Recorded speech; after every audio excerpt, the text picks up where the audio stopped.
Hello there, ladies and gentlemen, and welcome.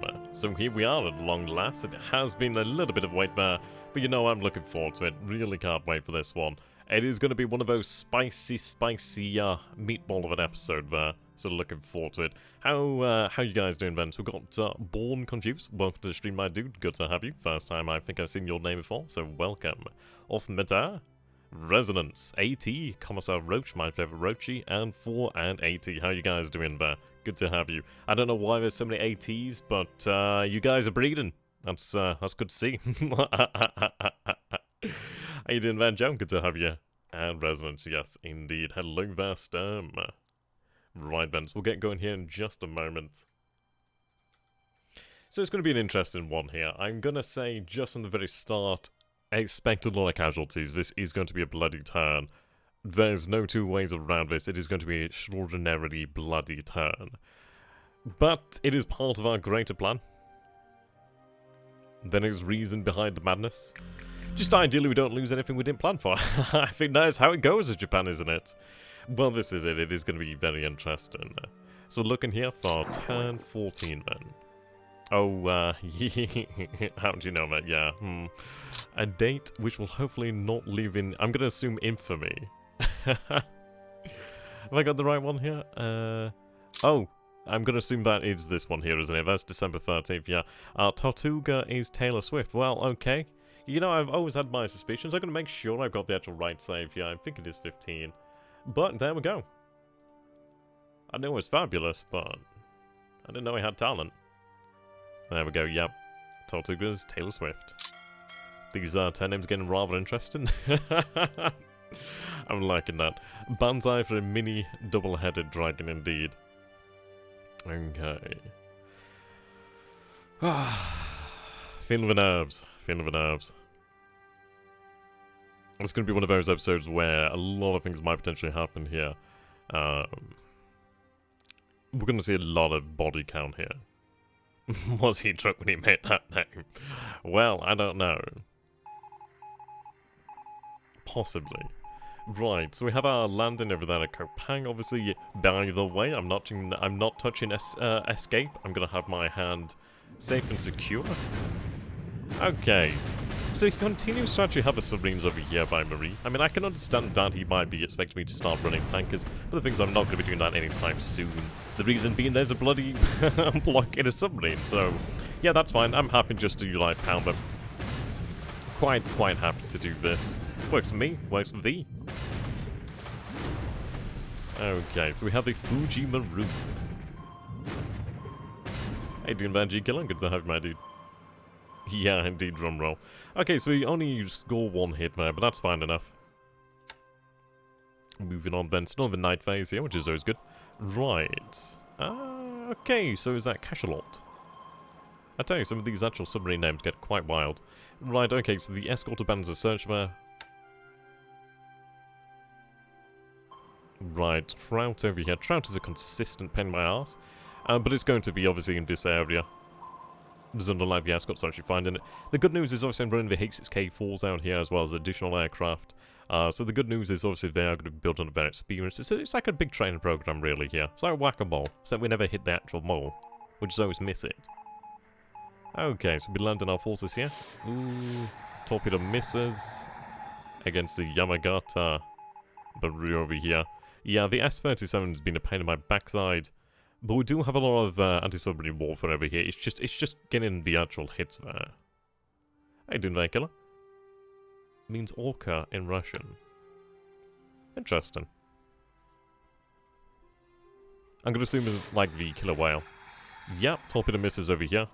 Which is quite good, because I would not have wanted to lose something else there.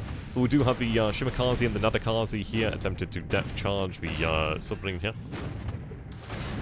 What did we say it was? The British ones were numbered and the Dutch ones were named? Or was it the Dutch ones were named and the British ones were numbered? I forgot which way around it is. But we're actually not doing too bad here. Hey, doing there, Feta? Good to have you, my dude. Welcome to Shrink. Oh, you can't see anything? Maybe, oh, ads, right, okay. Brits got names, okay. Yep, so it's a Dutch submarine. And these are the ones that are dangerous. We're not doing too bad here, though. It's taking a little bit of damage. Nanakazi's out of ASW ammunition, so add to the depth charges, and the escorts abandon the search bar. But we do actually score a few hits, which is not too bad. Yeah, I know, it's one of these things. It's because it's one of these of where it's so simple that I never actually try to remember it. So I always forget. I mean, spell well in Russian. Well, that's rather interesting. Okay, landing then at Namala, which is going to be very good. I'm looking forward to actually having Namala. Namala being this base over here, actually, which is quite nice. Nothing too much here. Fetus so far. Just a few sub-attacks so far. Don't you like German, Brits like Americans? Unloading a gas martyr. Unloading it over here at Finnshafen, which is over there. Okay.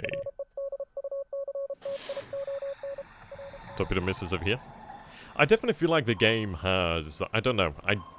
I don't know why it's resolving so quickly. Maybe... I don't know. But it just seems to go a hell of a lot quicker than it used to do. At least it feels that way. To be honest, I'd prefer not to be a seaman on the USS. Nothing too terrible in the night phase. We just hit a few submarines there. Okay, let's control pause before we miss everything here. Okay. I don't know why the game's it's so goddamn fast, but oh. Okay, right, okay. Oh wow. Right, we have some spicy meatballs over here. I'm in a really excitable mood at the moment. Right, G3M2 sighting near Palembang, which is good news there. Allied PT, and also we are going to be hitting these boys here, these spicy boys. Right, Palembang, shadows in the water over here then. Not quite as bad as the shadows in the warp. Near Busuanga. I'm gonna have to find that one. Right, okay, so B5M12K, sorry, B5M1K, side pulse Allied tanker near Carnarvon. Speed 6 moving east. Oh my lord, here are the prizes. This is at 49133. We do spot a Allied ship there at 47133.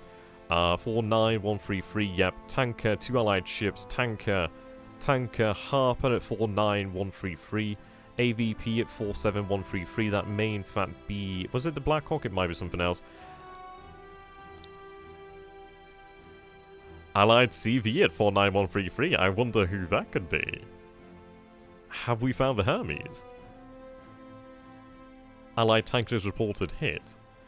B5M12K. I mean, this has got to be the Hermes. I can't think of anything else that it could be. Is he looking to intercept us? Is he... Okay, right, okay. So the Minika Divitai is not exactly stocked on ammunition here, but we have sorties. We can... Well, this is... I mean, this is it. We'll see what happens here. That, I mean, maybe we'll actually see an engagement over here. 2 Allied ships near Carnarvon. We do see the Corvette time there, 46134. Now, we do spot the Allied CV at 133. 133, we do spot another tanker. Allied AP is reported hit. Now, that's actually, okay. Class DD, is it? Isaac Sewers, DD is reported hit. Tanker, spotted. We do see a G-class DD here. We spotted another tanker, a Federal type E-class tanker at 49133. 9 Allied ships near Damar, moving west. And there we go. Wow. Oh, this is going to be great. I mean, oh my lord. If we can actually find something here, I'm going to be very happy. So we're going to go through these reports because there's a lot going on here. Right, Allied float planes. PBY-4 Catalinas near Kandari. Allied level bombers near Kandari. Allied aircraft near Kandari. Kandari? Right, okay. So we do have our forces detected over there. Allied bombers over here near Tiaman Island. How you doing there, Vulcan? Good to have you, my friend. Okay, Kandari. Oh, whoa. What do we have here, then? So we have Allied ships here, and here. Okay. The good news is it doesn't look like we're actually in a path of interception. We do have the other element of the Minika Divitai over here. So we are in a dangerous position, but we'll have to see what happens. And I don't know how things are going to go. Right, here we go. We got the first of our K-431C sweeping over here. And just my lucky has nothing there. Yeah, 39 there. That is going to send home a message. We have an additional 21 sweeping the skies of Rangoon. Right, okay, so we have 13 G3M2s. We have our 0 escorts. So they are dropping the torpedoes over here. Are we going to have some hits? They're not really worth torpedoes, but I don't mind. We do have plenty of torpedoes. Damaged by flak. Right, so no fish landed there, which is unfortunate, but these are in mode to launch. Okay. Right, so we have our Ki-13, sorry, our Ki-27 there, 13 of them sweeping the actual airbase at Bataan. Yeah, potentially stood down, potentially. We have another 7 Ki-43s over here, still nothing over here. We have 54 Ki-21 1C Stallions, we have 33 Ki-51s over here, we have 39 Ki-27s. So we are bombing at our lowest altitude so far. And the Ki-51s are close support, very much in the vein of the Stuka dive bombers actually. Now, as to whether they can be as effective as they were in, let's say, France, I do not know. But this is good, it is all bombardment saturation, isn't it? It's just driving up that fatigue, that disruption. And there's a massive group of forces over here at Changsha. Absolutely massive. And the numbers looking good there, 148 casualties inflicted. Now, obviously, these forces are just disabled, but at the end of the day, there's another 148 men taken out of battle. I mean, obviously, these are non-combatant, but that's 5 less squads we're having to deal with, so that's not too bad. Right, we have the Lilies attack Bataan. But I tell you what, guys, I mean... if we can kill the Hermes, that would be brilliant. Okay, 1 strike by flak, 3 damage there. 9k feet, not so low. I think they're flying at about 6,000 is what they should be flying at. Okay. Now, in the future, we will be looking towards an actual bombardment over here at Bataan just to see how it's actually doing on the old suppliometer. Okay. Yep, additional Ki-21 1C Sally's gone in here, number 19. I'm not seeing any movements as of yet, which is good news. I'm still seeing the movements over here. There we go, another 57 casualties inflicted. So about 200 casualties there, another 2 squads disabled, another 3 squads there. So that's, what, 13 and 7? Right, we have our Lilies going in here unopposed and annoyingly unescorted, so that is, I'm going to put it down to either the weather or the coordination. The coordination might be likely, but we are hitting the actual runway here, which is important, because when you hit the runway, you are preventing fortifications being built, as the engineers at the base will attempt to repair the actual runway.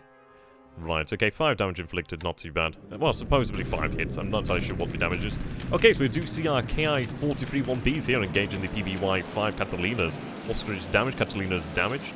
We do have a good number of Oscars over here, they're running with long-range combat patrol. These guys look to be coming out from Java, which is really interesting. Catalina spins away on fire, that's not really good for your health. Critical hit there on Catalina.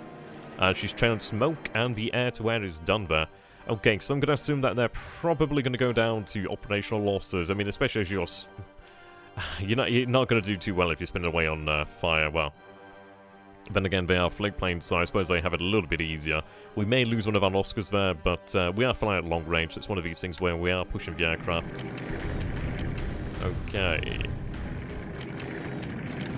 What do we have here? Okay, right, we have 4 B4N1, sorry, B5N1 Kates over here, 9 A6 and 2 zeros. This is from Ryujo. We have a destroyer. This looks to be a Dutch destroyer. No hits are landed here. Right, what do we have here? 6 B5N1 Kates. A tanker! Come on, get the hits, right. Okay, we hit the Corvette. The Corvette is good to hit. I can always chase down the tankers, but hitting the actual Corvette is good there. We found prizes, and that is fantastic. And she goes down. Fantastic. So we missed the actual tanker Iris over here, but we actually hit the Corvette. We know there's a destroyer over there. We do still have a fairly strong, fairly strong escort. Okay, wow.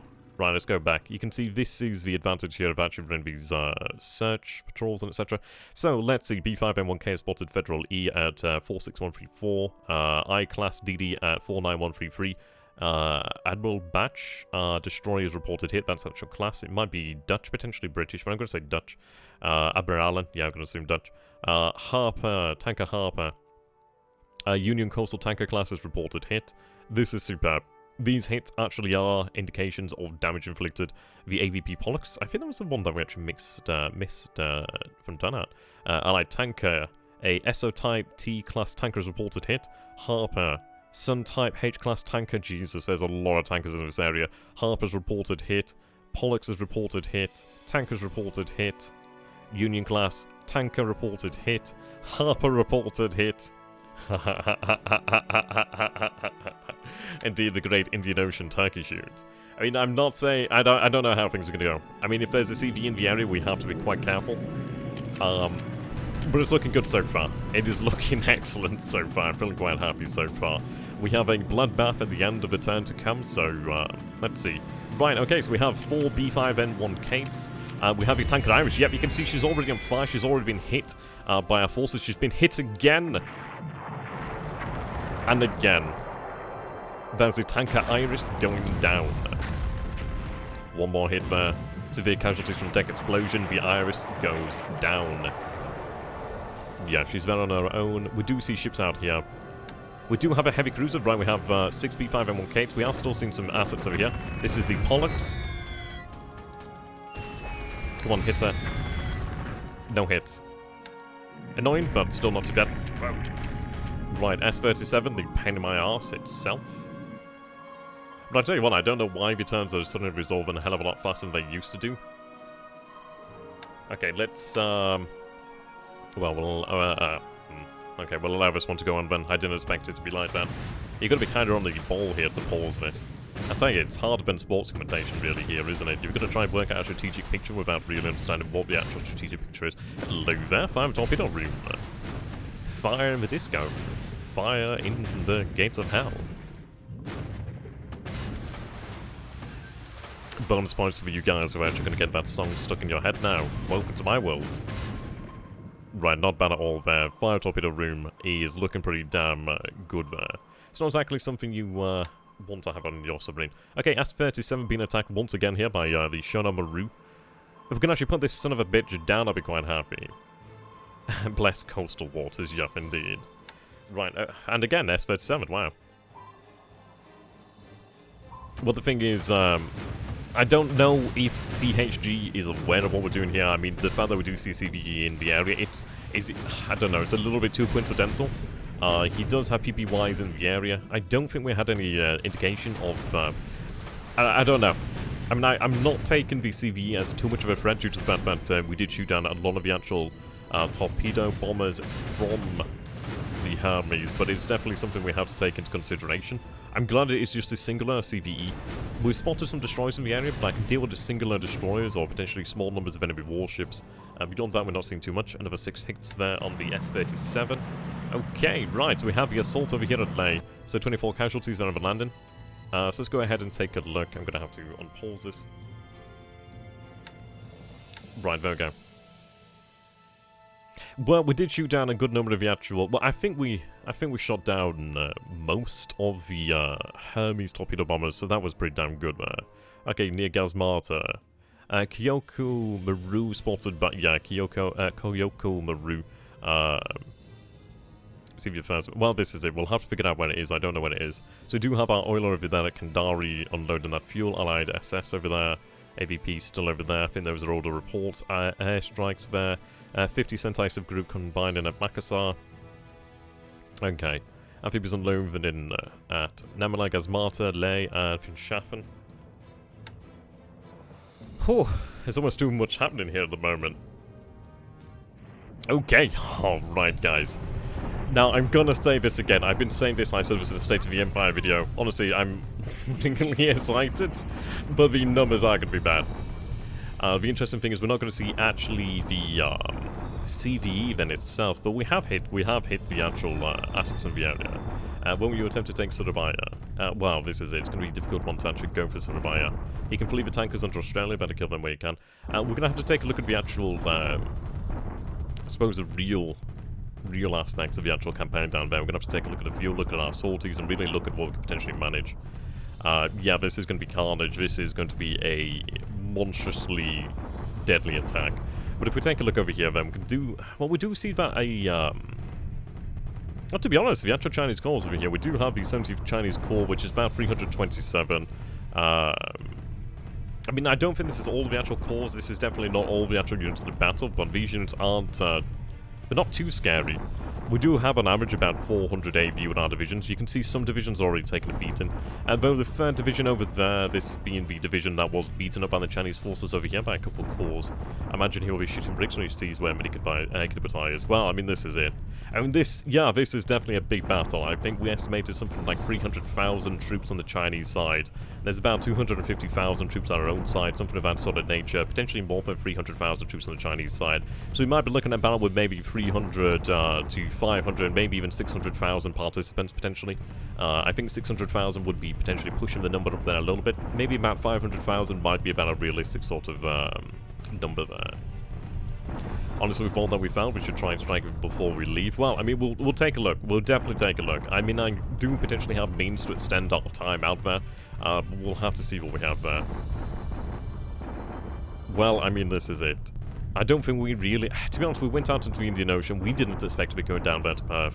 We've been looking towards actually hitting the tankers that were in the area, assuming there were tankers in the area. We got... I'm just glad. To be honest, I'm just glad, because it feels like our strategy has been vindicated. Because the thing is, we went in there, and we didn't know. So...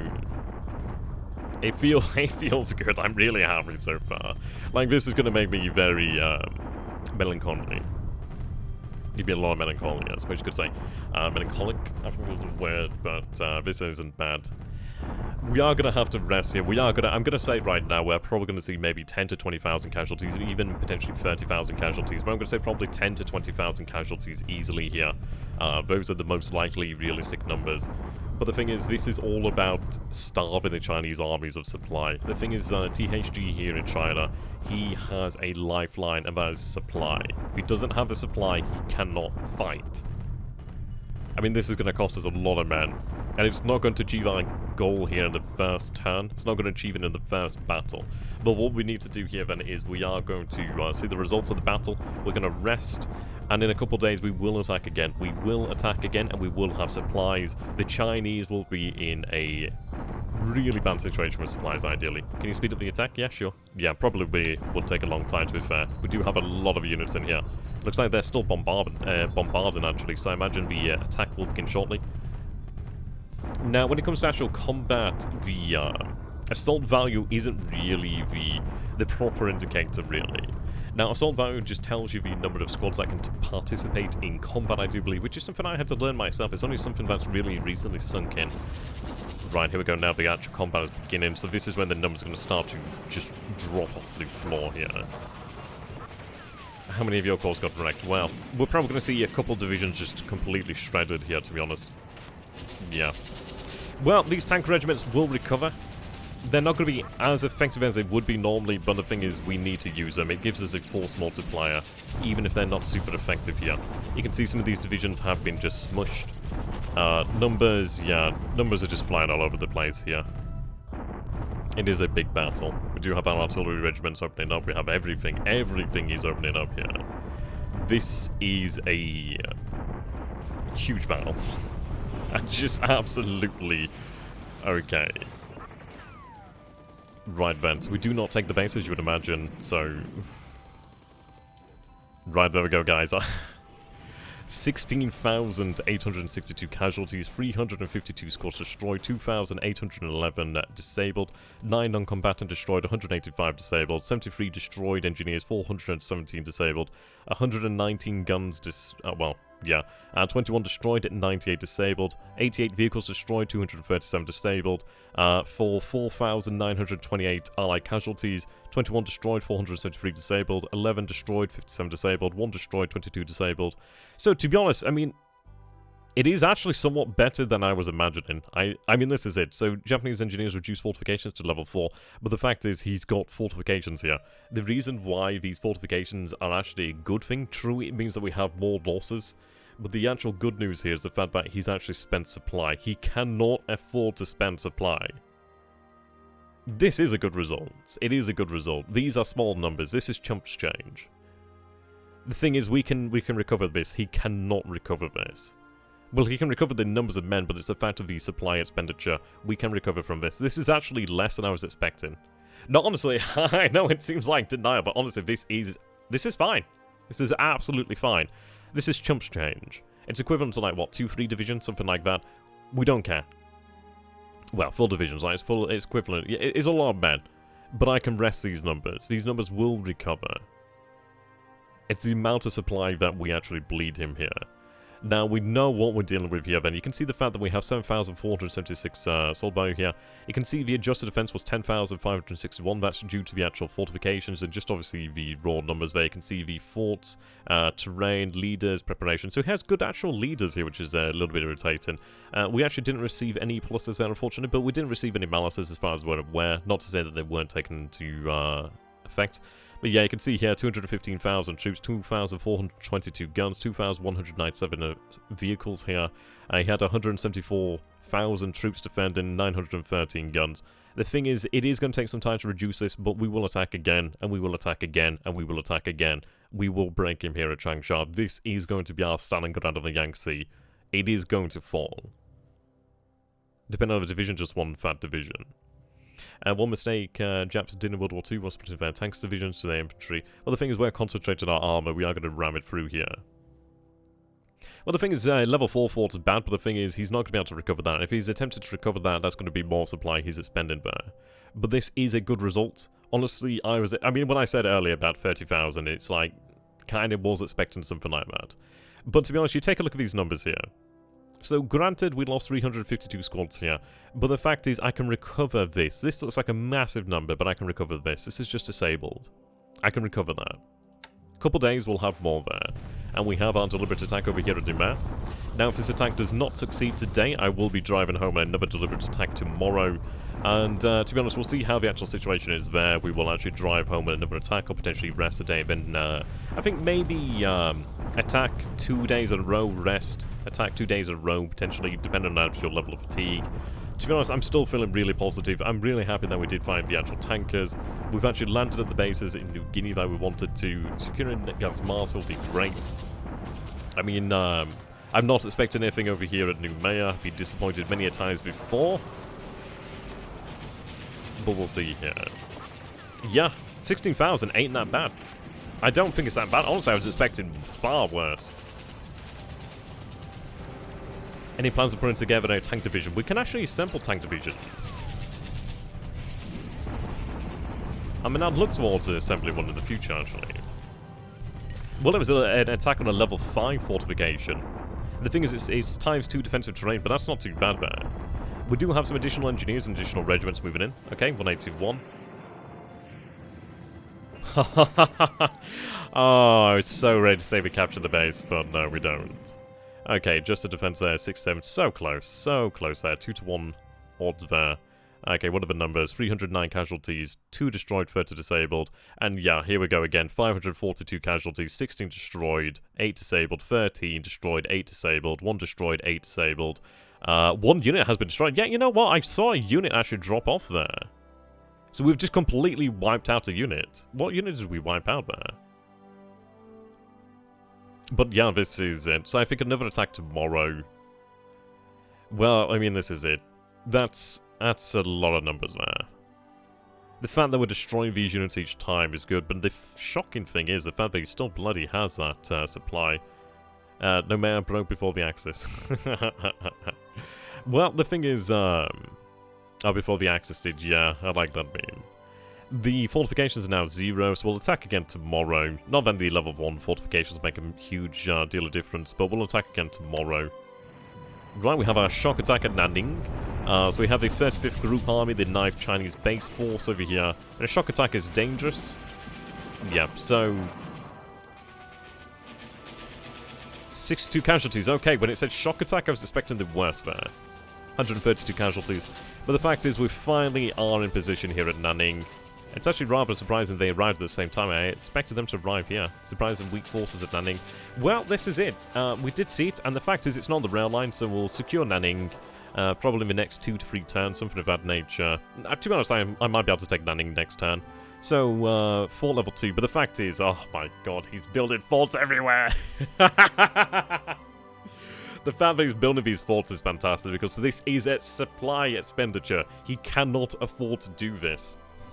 Okay, I do note a unit over here marching. I don't know if it's marching south here, but I'm hoping we get reconnaissance over here. And if I'm spotting units here, I mean, yeah, this has units, so I'm still not spotting units here. Okay. Whew. Okay, right.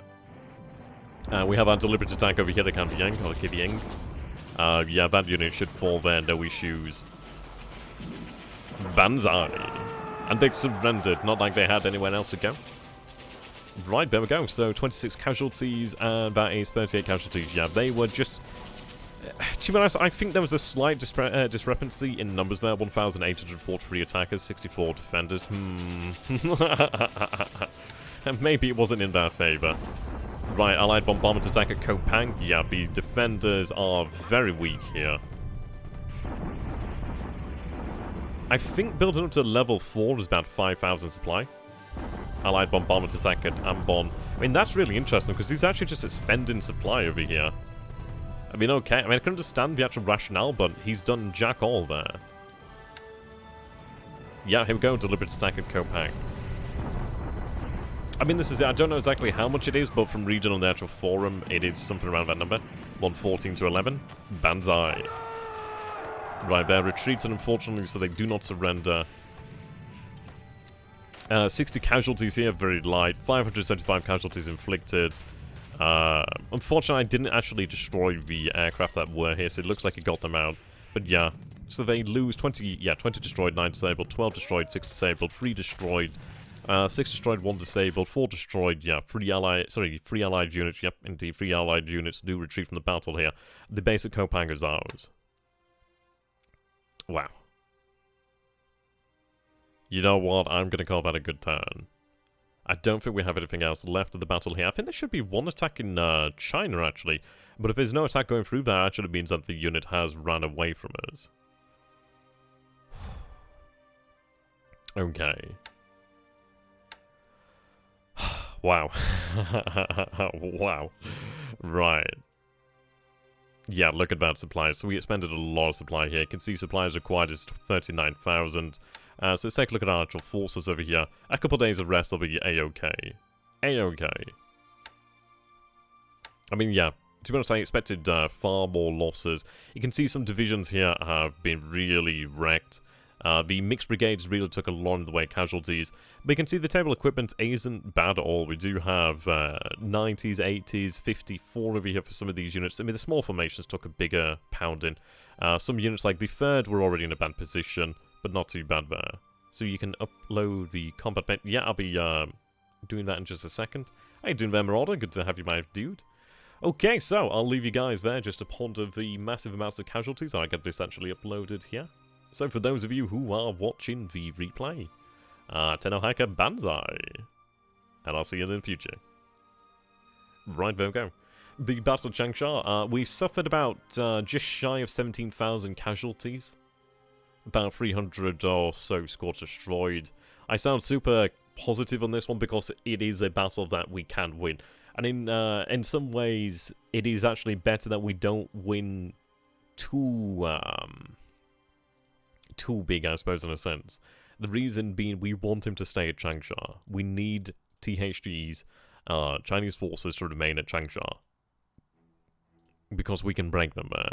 I can force him to bleed supply like he cannot handle. He will not be able to deal with the sheer amount of supply being bled from him here. Okay, I'm going to go ahead and actually send over the turn to THG now. Well, the actual replay, I should say. I'm just really happy about that. Oh my god. I mean, those are big numbers.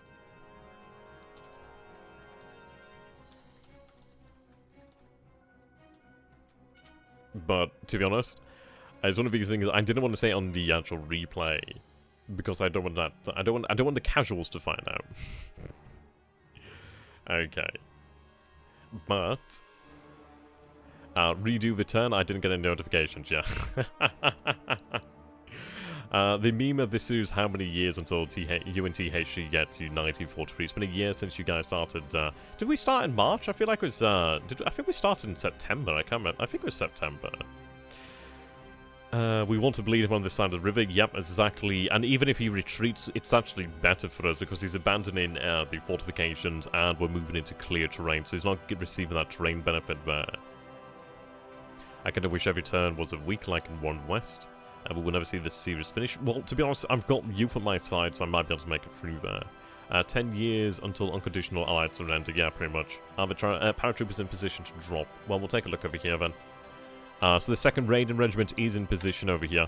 Now, they're in strategic mode. I could have... Actually, no, it doesn't look like they're... that's the wrong bloody division, that's why. Formation.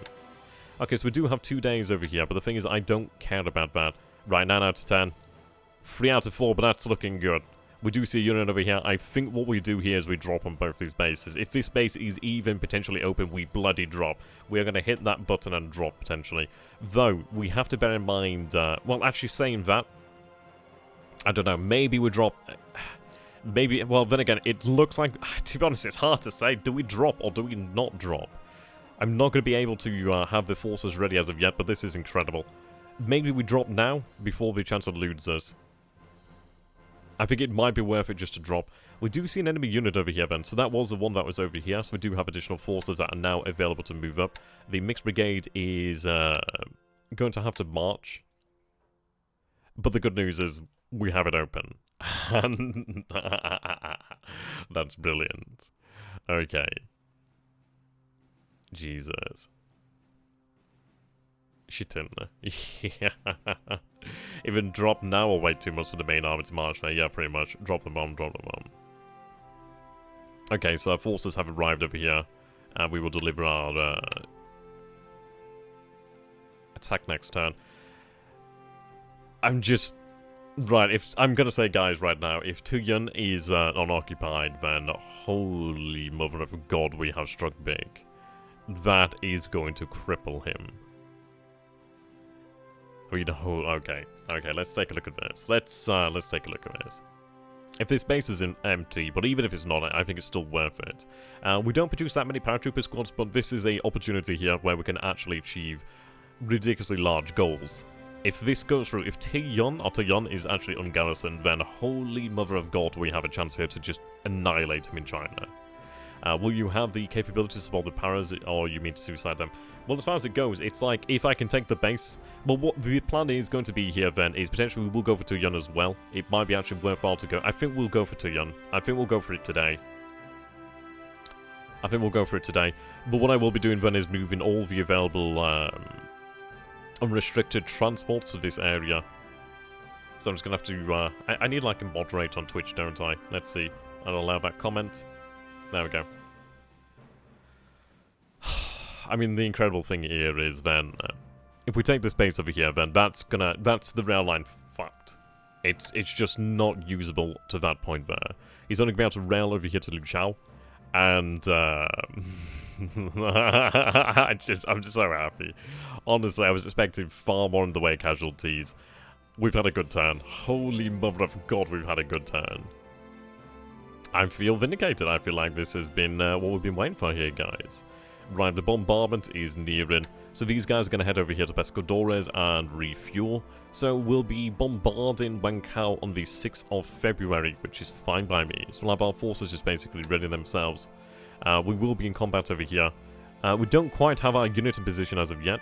We do have a 6th division moving out here. Now, I've lost sight of this unit over here, but it doesn't look like these forces are moving as of yet. He can pull supply over this road over here, but the thing is he's not going to be able to move as much supply.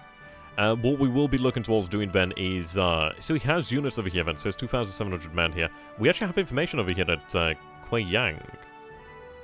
Wow, okay, that is a very light garrison, 6,820 troops. The amazing thing is... Jesus, it's honestly, it's too much. It's too much. I'm too excited here. The fact is...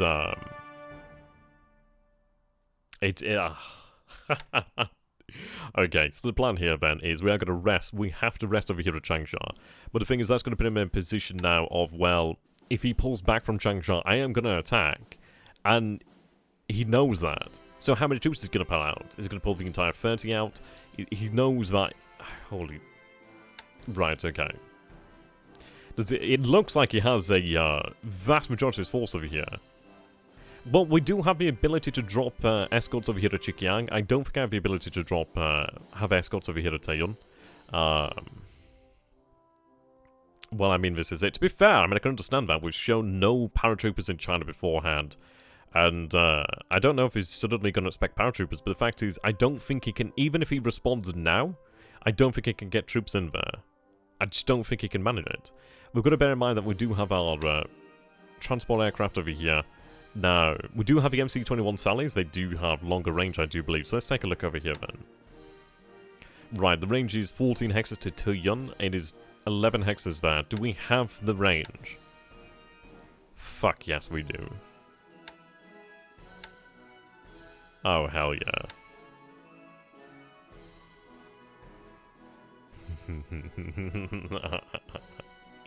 Right, Quaidlin. I don't know where... Well, we really did a number on the Flying Tigers. Absolutely wrecked them.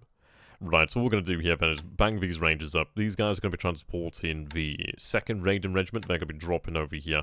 Now, ideally, they're able to drop. They're in combat mode. They're still unloading, well, unpacking. But even if, I don't know, if they can drop, they're going to drop. We are going to do this, guys, if we take this. Was I saying too far? I shouldn't be saying too far. Was I saying too far? Destination, Is 1 too far?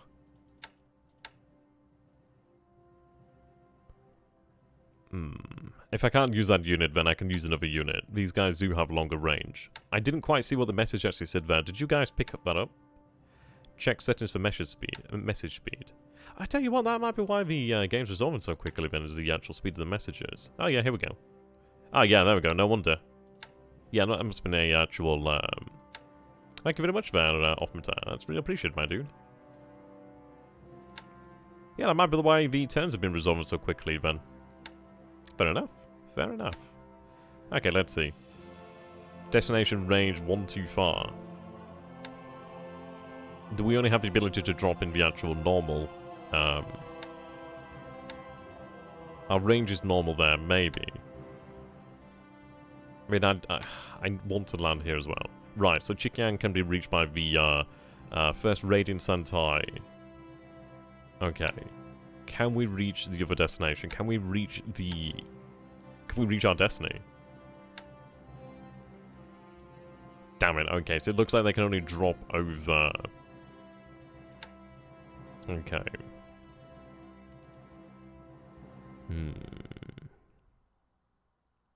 You bet a bunch of knockoffs that break when you try to use them. Yeah, march into that. I mean, the thing is, the Chinese do have access to actual strategic redeployment via road, or strategic deployment via road. But the thing is, I don't know how quickly it's going to be actually feasibly move. The Formosan the paratroopers that we have here in China are in they're at Lu Chao here at the moment in time. We do have additional paratroopers on the way. I do have paratroopers on the way from Malaya. They're moving up via rail as we speak. Well, there's a 22nd. They'll be around here somewhere. Okay, they're still on the rail line, so they should be setting off tomorrow. So I do have a Yokosuka 3rd SLF. It's going to take some time to actually get them over there.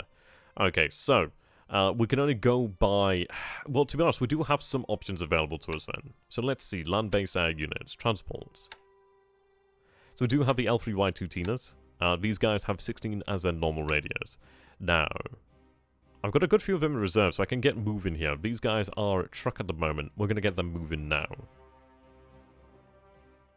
How far can they move at maximum? 20. Right. So I could have them in the China area. So I could have them land at Clark. I need them somewhere here proper. I need them somewhere they can actually be useful. So they can make it about 51 hexes. So they're based here at Trek. Shanghai being 53 hexes. Pescadores is 50 hexes. So Pescadores is within range. So, God, I suppose this is it. We should have had them move in, like, the turn beforehand, but... I mean, I'm still happy with this. I'm still so very happy. So I suppose, to be honest, it's still good. It's still good. What we can do here then is he can only redeploy to other bases anyway, so it doesn't matter if you get... Well, this is it, yeah. So we can capture the space for sure next turn, which is extra news. So I think what we'll do then is we capture the space by dropping here. I think we're just going to drop, haven't we? I mean, this is it. I'm not going to lie, guys. If we actually are able to cut off the Chinese forces here, even if it's not... I mean, the thing is, as soon as I take that base, it's going to immediately turn around and begin marching here. So it's going to be a race against the clock. I've got to get as many transports into China as I potentially can. But even if it is just only a temporary state of affair, I mean, let's take a look. I mean, that is wooded rough, so that is ×3 defensive terrain, which is just superb. This one's going to be harder for him. It is indeed wooded rough, so it's ×3 defensive terrain. It doesn't... I don't know if he has any troops in here, but I'm going to get these bloody guys moving. These guys are actually in state... Well, they're stationary at the moment. He's only got 2 units over here. If I had the numbers, I could drop there. Oh my god. I just... China's just blown wide open right now. If this is indeed true, then China's been blown open. Right, I do have some Ki-21 1Cs, so those are the bombers. I thought those were the MCU tallies, then I fired some bloody transports, then. Nope. I was deceiving myself. Right. We've got the aviation on the way there as well. There's a koi as well, so it can be moved quickly. Okay. Right, what do we have? What land-based transports do we actually have here? Okay, I need range. So we have the H6K2s over here. They're based out here at Roynamur, so they've been further away. They do have the longest range. They're able to normal radius up to 20 hexes. The thing is, I don't have many of them. I'm gonna keep them in the Pacific due to that, but I'm not producing them. I don't want to have them lost.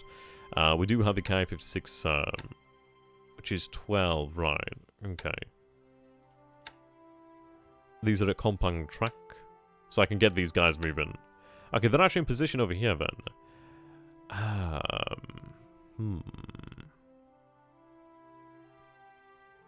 Let's see. So I do have an infantry battalion there. I have an infantry regiment over there at Canton as well. The good news at Canton is we do actually have... Yeah, so... Okay. The Yokosuka's moving. I mean, maybe what we'll do then is we have the Yokosuka transported via plane to Saigon and then further. We'll see here. You could split the transport unit that to drop at 2 bases next turn. Well, this is it, isn't it, really? Right, so let's see then. I've got aviation support over here at Canton. Now, Canton is 8 hexes away from Tuyan. So I think what we'll potentially do then is actually have elements of the 2nd Raiden Regiment moved over here to Canton. We are able to move via extended range, which is good news. I believe we can do that, so that's a good idea, actually. Well, I mean, the thing is, it's like, the way we can go about this, then, is we are definitely going to drop here tomorrow. Definitely going to drop there tomorrow.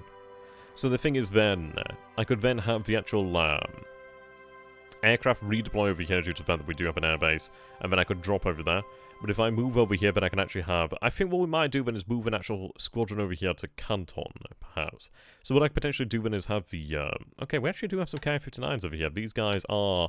Yeah, their shot range is hell, so they're only 3 hexes at max, which is not exactly what you'd imagine to be great. So I can't really make much use of that.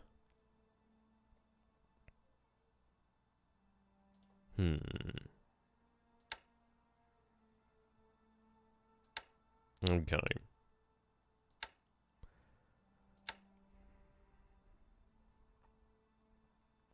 Right. I think what we do then is we bring the L3Y2s. Though I'd like to have them somewhere useful. That's the thing. So they can move up to 51 hexes.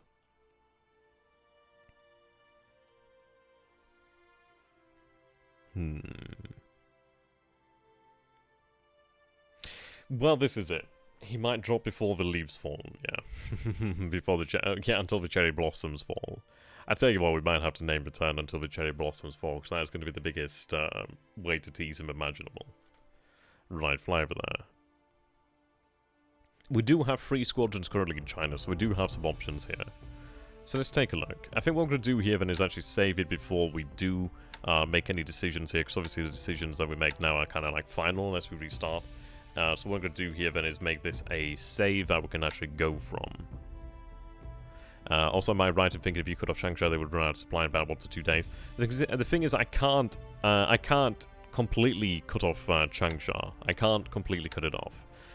What we do have the ability to do here, then note the fact that there is 1 road, 2 roads, 3 roads, 4 roads over here.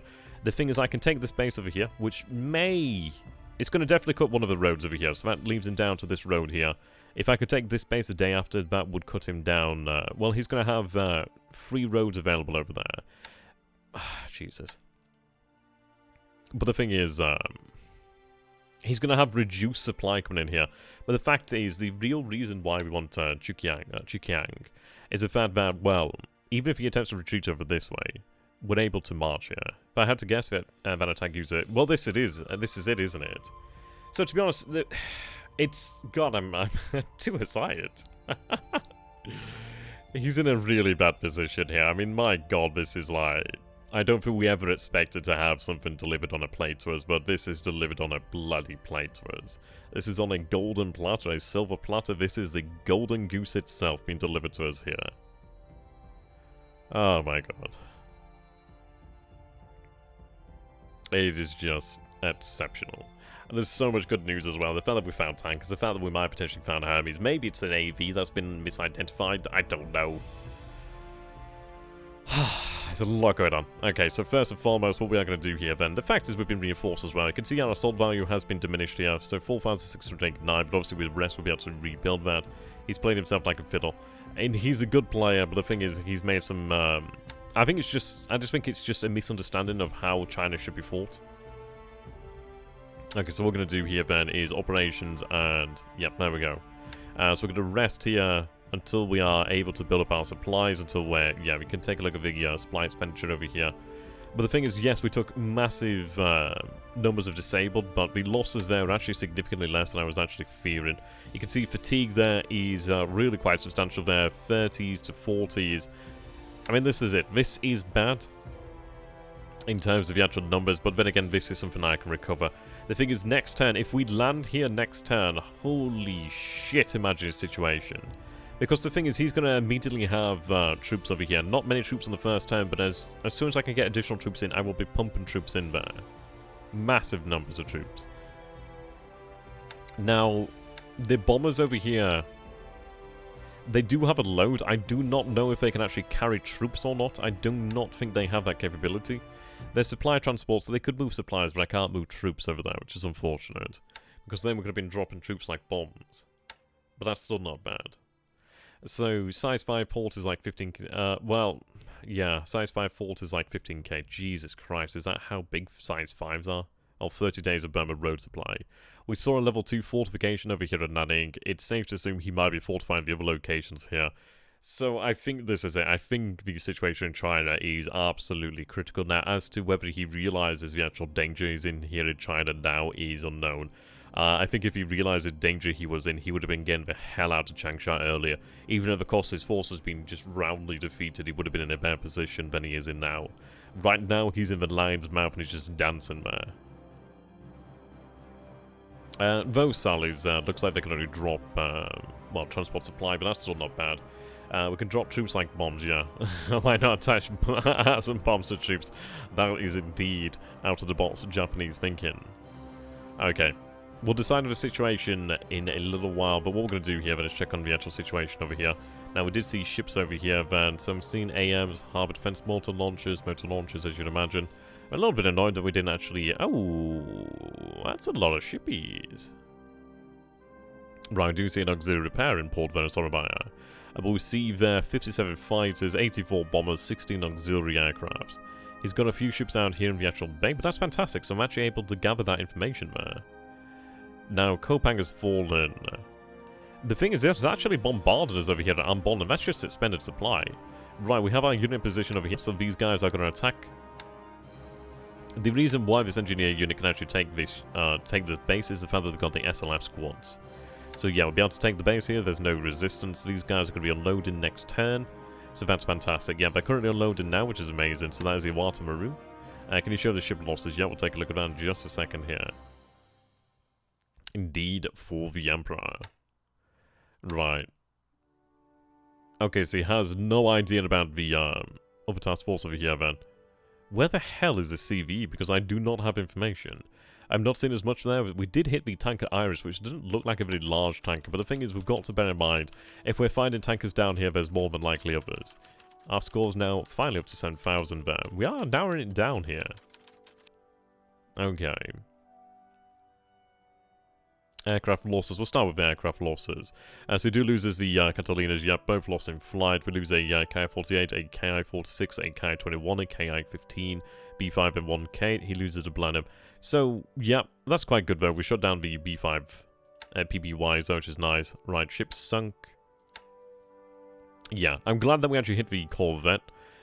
This is a Flower class, which actually gave us a bit of a bloody nose near Comac. And the Iris. So the Iris is not worth much, only 1,825. But the fact is, we are seeing there's a ship over here I'm not aware of. I think it might be the transport. So, but we hit other tankers in the area. That's the thing. Fuel's not bad there. Still got a few hexes worth of movement. Fuel's not bad over here. Lol XTRG, I was joking last night about you being off the coast of Australia since I missed the last few of your side. Oh dear.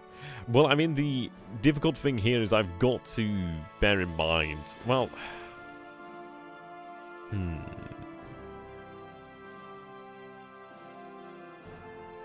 I don't know where the CV is, though.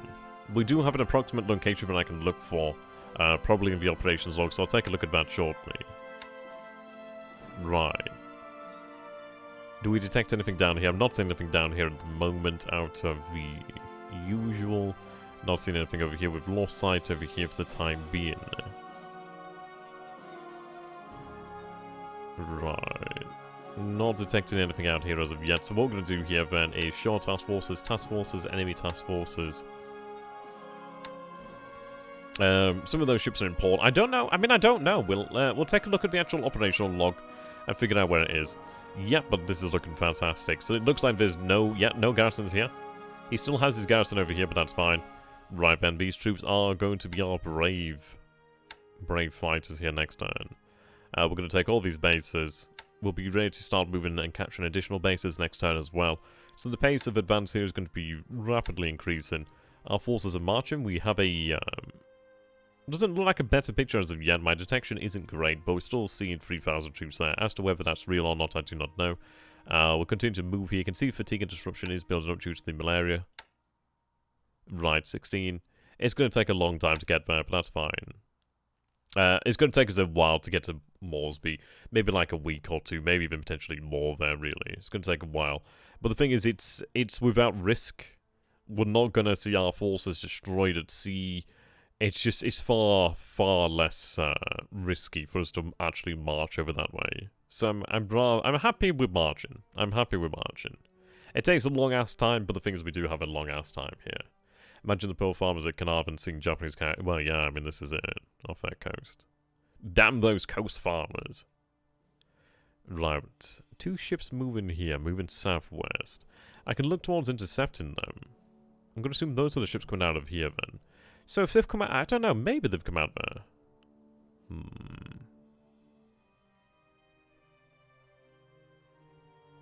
Okay. We'll be marching Los Angeles next year.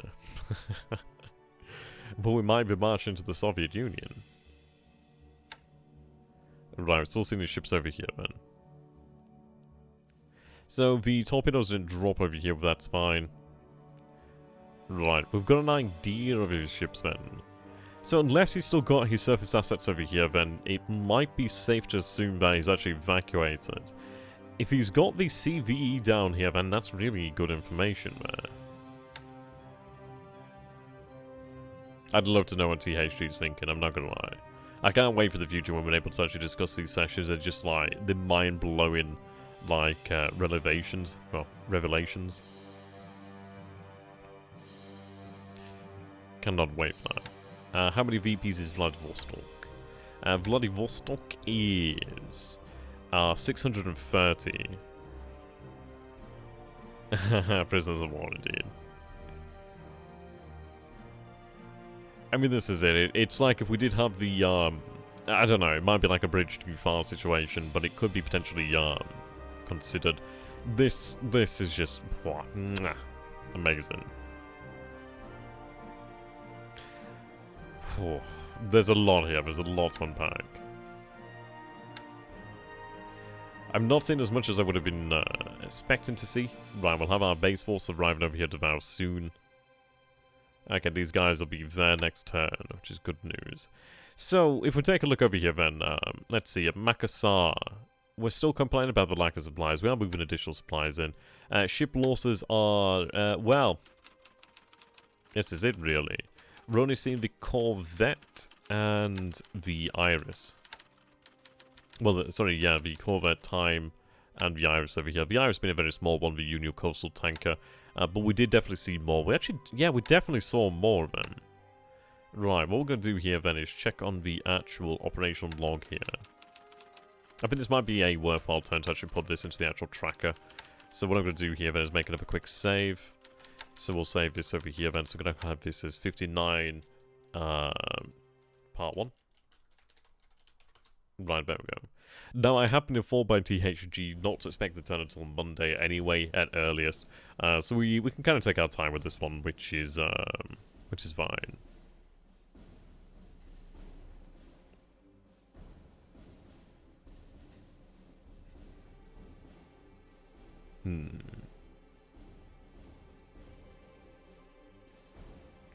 The actual good Soviet stuff is fighting with Germans. Well, I want to find out if the Japanese paratroopers conquering China. Well, to be honest, we might. This is one of those things of where I might legitimately use the Patreon funds to actually commission art. I might go for that. It is one of those situations. This element of the Kitapatai is spotted there, which is the Ryujo and the Hosho. The Zuiho, the Taiyo, is unspotted, which might be why they might have been detected in this area over here. It may be potentially worth our time to actually bring these submarines down to this area while we know there's actually prey in the waters, potentially. Or at least potentially... I would like to actually shift some of the submarines over this way as well. We'll see about that. Oh, wow. Okay. Right. So what I'm going to do here then is attempt to load this up in the actual tracker. Okay. Pepperidge Farm still remembers. Right, we'll get the tracker loaded up. I just need the turn, to be fair. Said the secondary mission of the B-51s. Well, this is potentially it. He may have that in the actual port. The difficulty is like, well, how long do we remain on station? It's a lot of questions here that we're going to have to work out. A lot of them.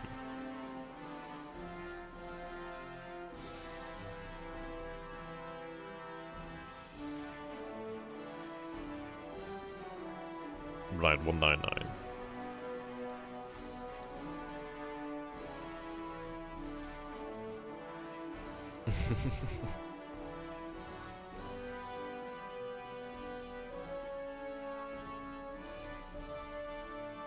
Favorite of the mini battalion, historically sunk in the Battle of the Coral Sea. I mean, this is it. We're not gonna. I doubt we're gonna see an actual Battle of the Coral.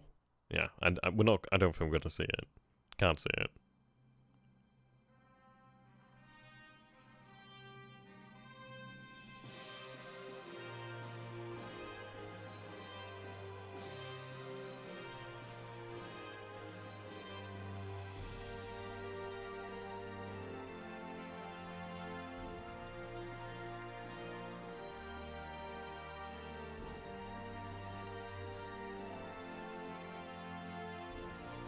Okay.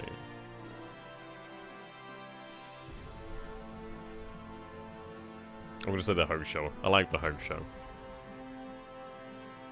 Right, we'll read the turn here.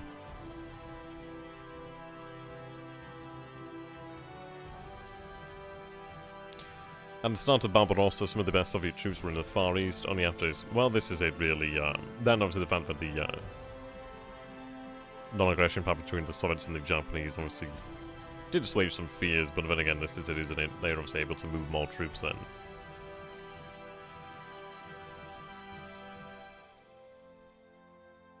Okay. Right, so I think we're loaded here then. To be honest, I'm not a... when it comes to history, I'm not one of those who knows everything about the actual individual battles. I like look towards more like the wider picture, I suppose you could say. Eventually I get to that point when I learn about those things. It's just, I've never been one of those guys for like the actual battles per se. So I'm lying, I'm gonna say like, I don't know.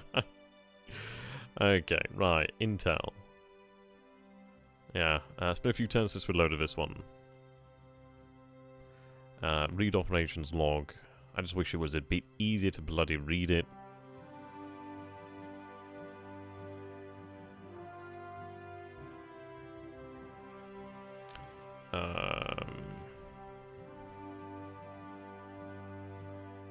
Okay, there we go.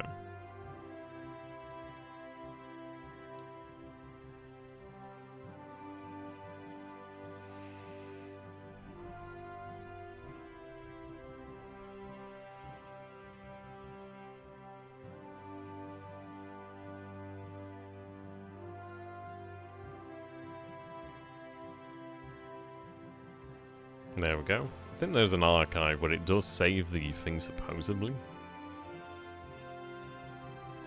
But I go in here to save anyway. I'm sure I saw it once, like the actual archive.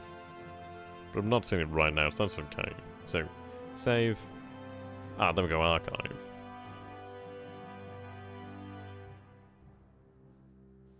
It's a bit late. Oh, you bitch. Right, so fucking... Not only is it like written in the American style of writing the dates, which confuses me even more. Those are Allied operations as well, so they're kind of relevant. Right, Japanese operations reports.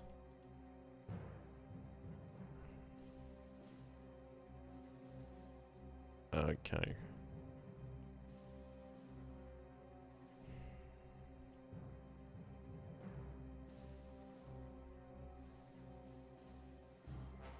I'm not gonna lie, I'm not entirely sure which one it is. I'm really bad at reading this.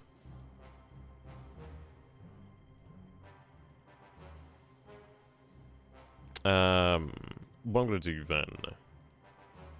So I think this will make things significantly easier. If I go here then to recent. So date modified. What I'm gonna do then is put these actually into another folder. Yet another folder here. Shit, I just fudge. Didn't mean to actually paste it.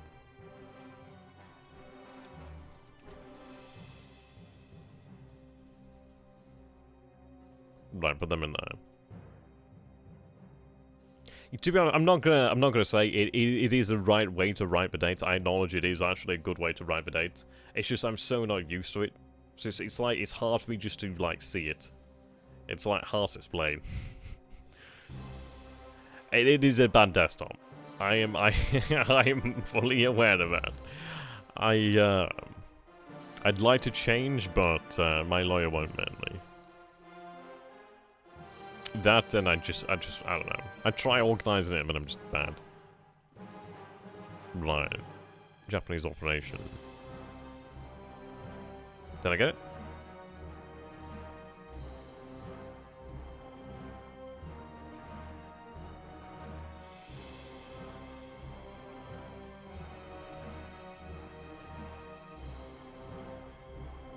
Oh, signal intelligence. Right, there we go. No wonder.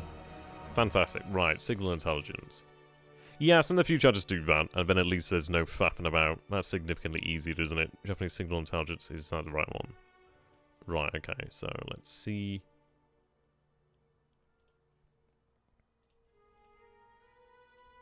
There we go.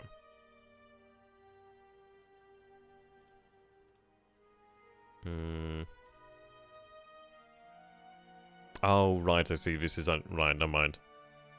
I wasn't actually looking at that, was I?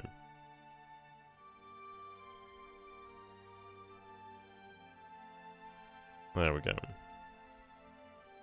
Perfect. Right, radio transmission detected at Colombo. Port C, Soribaya, Fresno. I've heard that Fresno is one of the most romantic cities in the US. So, into a film there. Okay. So what we're going to do here then is, we'll have them sorted. I mean, they are sorted to a degree, but event category then. Okay, so the 31st KUT, or KUT-1 takes replacement there.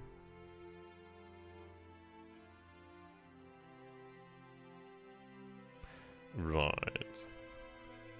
Aoba, Kaga, Akagi, Aoba. Wait, is that Aoba twice? Especially Aoba. At least the Americans drive on the right side of the road. Shh, shh. Right. Grounded due to maintenance at Yokohama. Crashes on landing, damaged on landing. Delayed planes with the pool there. 6 added to the pool. Jenks added to the pool there. Very good. Okay, for every 1A added. Okay. We are reducing the amount of the actual places I need to garrison. Well, that are insignificant. Well, insufficiently garrison, not insignificantly. Right. Report near Kendari.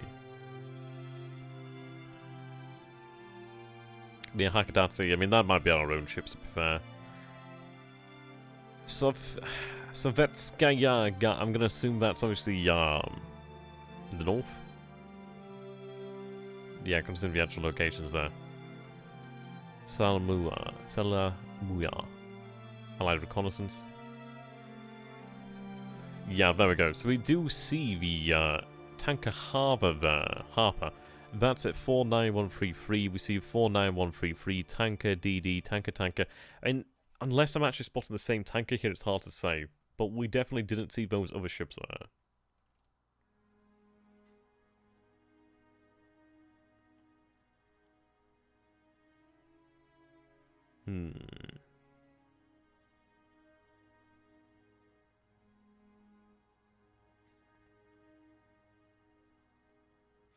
So that gives us information better to work with. Yeah, there we go. G-class DD. So we can have it... Right, so we sank the time over there.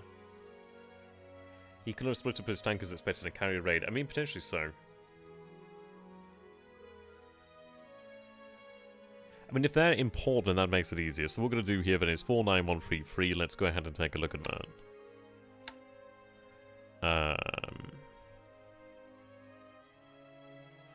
Oh, wow. That is indeed the Port of Carnarvon.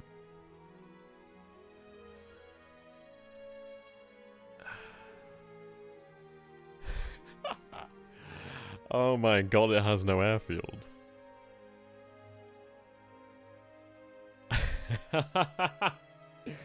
Oh my god, okay. It's a shame that we don't have the torpedoes. It is genuinely a shame, but yeah, called it. There you go, pirates. I'll give you that crown there. You are the queen of the ball tonight. I like it there, Paul.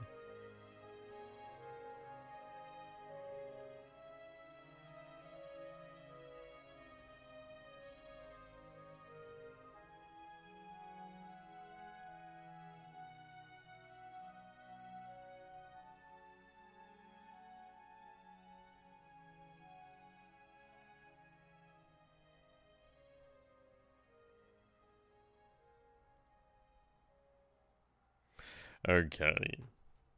Crab Brave, yeah, goddamn, that song's good. I mean, this is it. So, potentially we do have Zuiho and Tayo continue on this way. It's one of these of where, okay, so we know there's at least one destroyer. So we actually did sight a destroyer, didn't we? Actually did attempt to bomb a destroyer. We've hit a corvette. So the thing is, we do have, we have 3 destroyers here, the Mikuma Heavy Cruiser. The thing is, I'm not too particularly interested in actually getting caught up in a surface battle, so we could actually pull back some distance here from Carnarvon. which might be the right idea. Let's take a look. So there's actually ocean deep, ocean shallow. Well... No civilian ship is immune to 250 kilogram bomb. Well, this is it, isn't it? That's not a bad idea, then, Offmeter. It's not a bad idea. We do have something out in the waters over here moving northeast, which is interesting. The thing is, Perth does have an airfield, and, well, if he hasn't got anything on the airfield now, yeah, there's an airfield over here at Gelatin. It might be a bridge too far to go to Perth, especially in the condition that we're in now.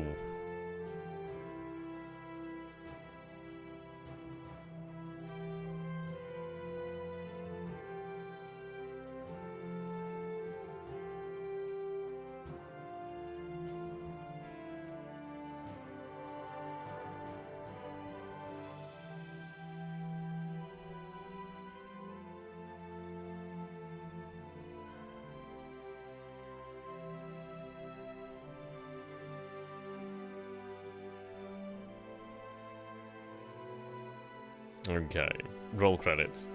Bridge too far, roll. Yeah, I like it.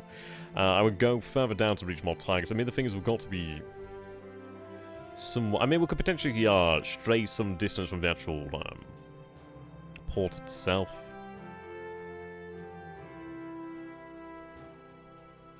Well, I mean, this is it. We do have the ability to rearm shortly. Like, we do have the actual battleship task force over here, which is undetected. Thankfully, they're under... There's some detection over here.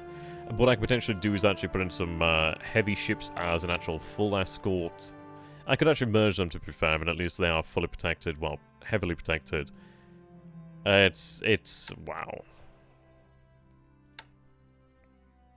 I mean, this is it. We did supposedly get some hits, which is really good.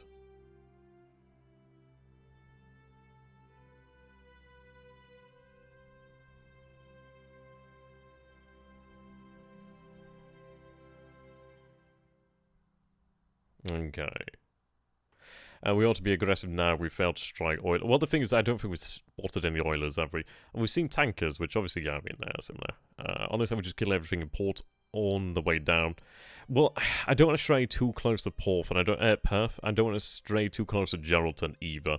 The reason being, he is going to potentially have a lot of aircraft that way. It might be potentially putting ourselves in harm's way. I think we can potentially... Maybe we run a little bit further, but maybe we run a little bit wider. It might be that we keep the two elements of the Kitabatai separate, perhaps?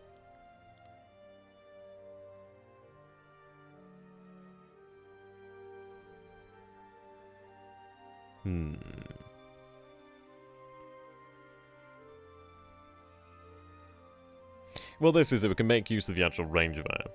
Honestly, there's a lot to be actually discussed on this, which is probably a good reason to actually have a few episodes on this.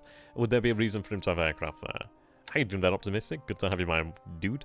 Well, the thing is, he might not actually have aircraft here now, but he will do tomorrow. Or not tomorrow, the day after, but he will have aircraft here very, very quickly. It'll not be long before he does actually have them. Now, it's one of these things of where, potentially... Well, I think we've got a lot to really consider here. Supposedly, a CV has been spotted at Carnarvon, but then again, it might not be Hermes, it could be something else. I mean, I'm not going to get super excited until we actually know it's Hermes. I mean, assuming it's Hermes, I can't really think of any other CVs out this way, but, I mean, this is it. We'll see. Yeah, he can rail them in, and that's it. He can't do shit at Carnarvon. Carnarvon's kind of ours at the moment. He could attempt to sally forth, which is dangerous, but the thing is, we do have warships. Well, we have a heavy cruiser, but obviously I do not want to have my carriers being exposed to attack, really. So it's one of those, really. But honestly, there's a lot of good stuff. A lot of good stuff.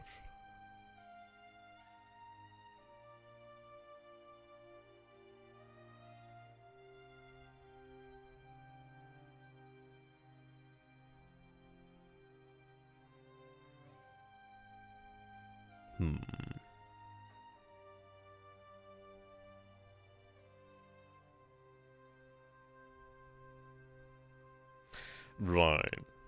It's Hermes or Indomitable. I mean, Christ, if it was Indomitable... Wow, okay. Don't scare me. Well, the thing is, I'm not... Well, I suppose this is it. Even if it was indomitable, we do still have a large amount of actual aircraft here. So it's one of those where we could potentially still take it on, but it's one of these things of where we have to kind of be considerate. If that was Hermes, THG would drop bricks and send Hermes as far away as possible. Well, I mean, this is it. That is a potential opportunity. I mean, supposedly there's 2 ships in port over here. One of them is an AK. And there's a ship sighted over here, but I don't know what it is. There's a ship sighted over here then. So 1, 2... So there's supposedly 4 ships in the area. We know one of them's a destroyer.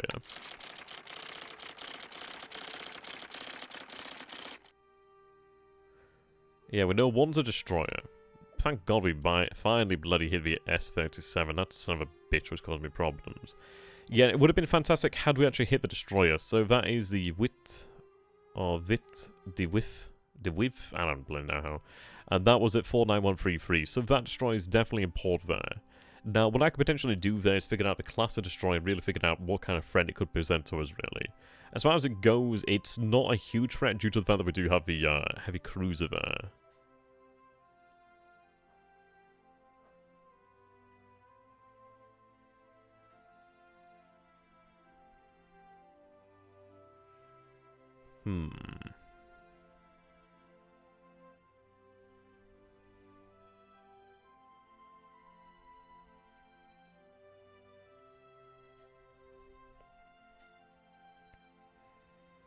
If the plane had spotted an indomitable, it would have been shot down in combat air patrol. Potentially so. How you doing there, Falcon? Good to have you, man, dude. Potentially, well... I don't know. Maybe he could have a Royal Navy carried down this way, but I don't know. I'm kinda... I mean, it is saying CVE, but we didn't get any direct confirmation as such. Like, we didn't see any names, we didn't see, like, anything beyond the actual designation. Fog of War being Fog of War, so I don't know. I'm gonna say it's about maybe a 20% chance it is a CVE at this moment in time. Until we have actual proof it's a CVE, I'm not gonna get that excited. But we have information here to work with, so we know there is a destroyer here. So that's something we can work with. Right, so Ryujo has only 14 sorties left now. I've still got 169 sorties aboard the actual host shell, which is very good news. So I've got 20 B5M1Ks over here, which is good news. Now, these bad boys are running the 70% search, which is good. You can see their fatigue's gone up there.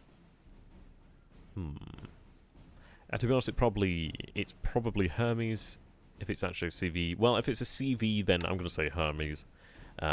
Also, what would SCV be doing there? Well, the thing is, it can't do anything to Singapore. I don't know. I don't know what he still has in the area, that's the thing. It is one of these. It's going to be a very interesting series of operations here to conclude, really. We've got a lot going on, and to be honest, it might be one of those episodes where we just have to have some time away just to think it all over, just because a lot has gone on here. But this is good news. Like, I have these forces underway, so what I might potentially do is have them combined just to give them additional security.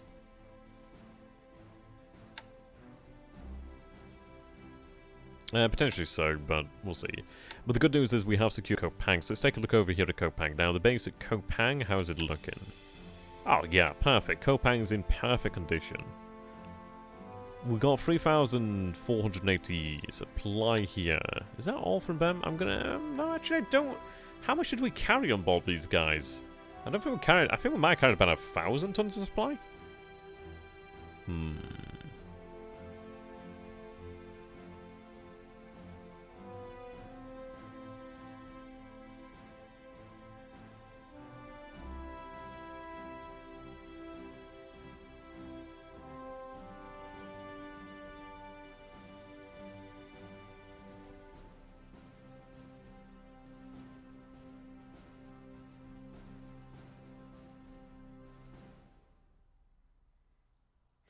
Right.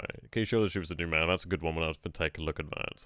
Also, what... well, yeah, I just read that one. It's going to be a second here, guys. I'm just going to turn a lamp. It's going to be dark in my room here. 2 seconds.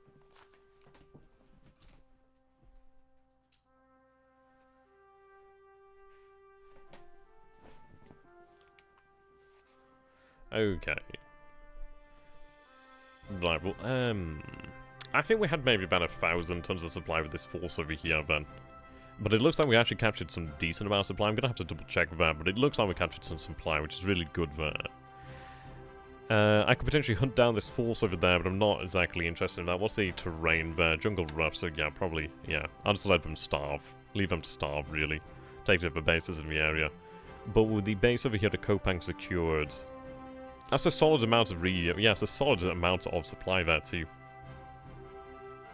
Now, I do have the Ashigara. So what I could potentially do then is actually have maybe the Ashigara and the torpedo boats potentially move that down to link up with the mini-kid battalion to actually give them additional firepower, but potentially to give them additional fuel there. But it would probably be better to send the heavy cruiser. But then again, it might be somewhat risky to send her alone, but I don't know. We've got a lot going on over there. Hell of a lot. So we'll go ahead and take a look at the Numair forces over here then. Yeah, so the thing is we wiped out a unit over here then, which is excellent. So we're going to be facing less troops. They're actually looking in pretty damn good shape. The 61st is always bad, but then again, it is what it is. It's a smaller unit. I think we'll continue the attack tomorrow. Supply there, 2462 out of the 2387. Right, so we do have the 2,900 supplies there. A Comac, 7,686. So we're still looking good here on the supply front. So I think we will be breaking. To be honest, I think we'll break Numair within the week. Well, yeah, probably. Flat-footed gamer, goddammit. Oh, dear. Okay. Just so much going on here. So much. What I'm going to do here then is take a look at the actual operations log once again then. Yeah, so this is interesting. So we spotted the tanker Harper. I don't know what the actual Harper is.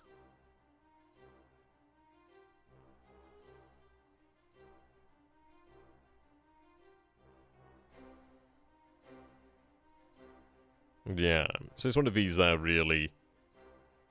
I don't know exactly what that unit is there.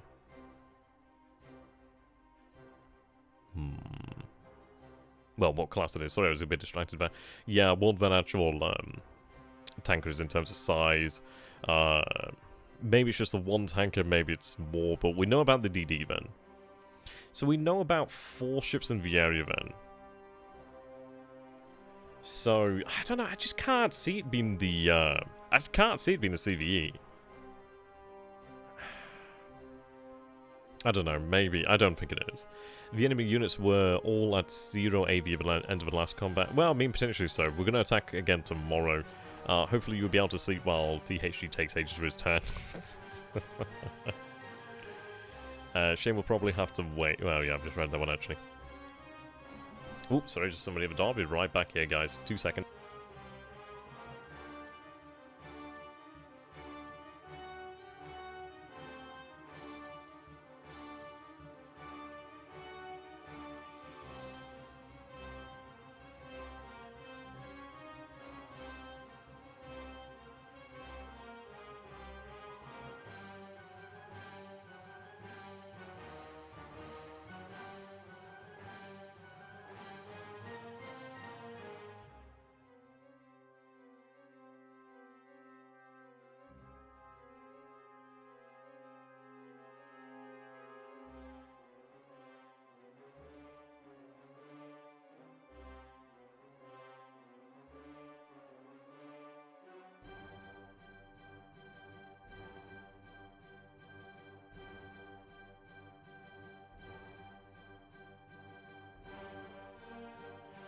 Okay, here we are.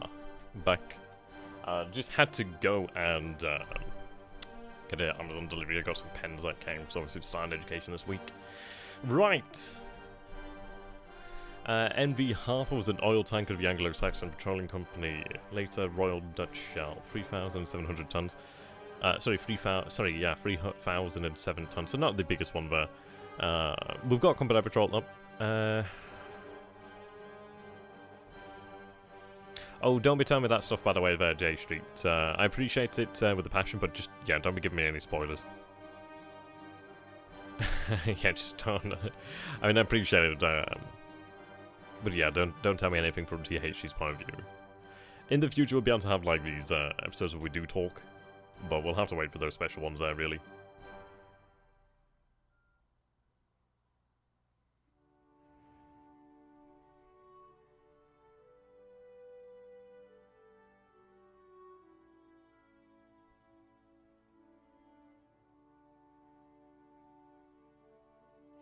Okay. Right, then. So moving on. Jake spotting van near Damar. Don't know exactly where Damar is. Signal intelligence. Our sight, sorry. Allied floatplane. Observes spotted. Yeah, see, right. 47133 then. That's interesting.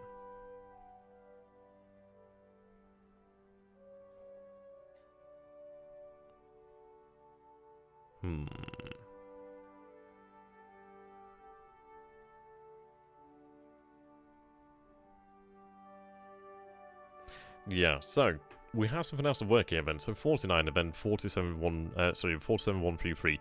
So was that what we actually hit then? But it's definitely identified as the AVP Pollux, which is interesting. But then again, would it actually? I don't know. 47133.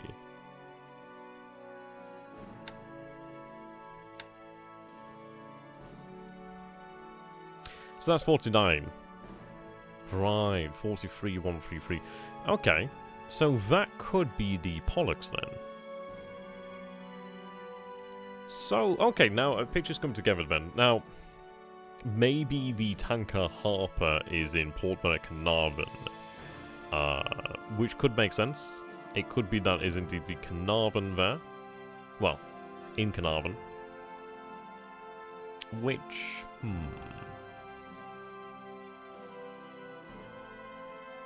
So potentially what we could do here then is we could have Zuiho continue to sweep south, which might not be a bad idea. The reason being then, well, it may catch him by surprise, but the thing is he's going to take a look here and only see the 2 carriers. The thing is I'd love to have more in the way of sorties available here. We still got some sorties, which ain't bad.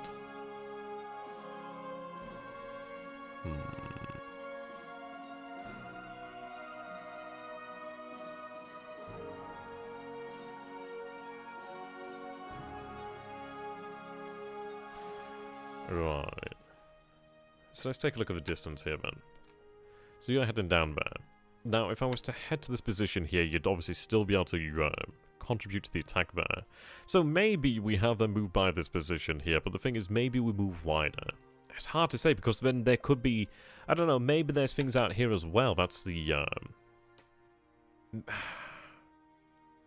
I don't know, maybe we keep them undetected, maybe we keep them in a strong position. I could potentially have Harasumi or Minigumo.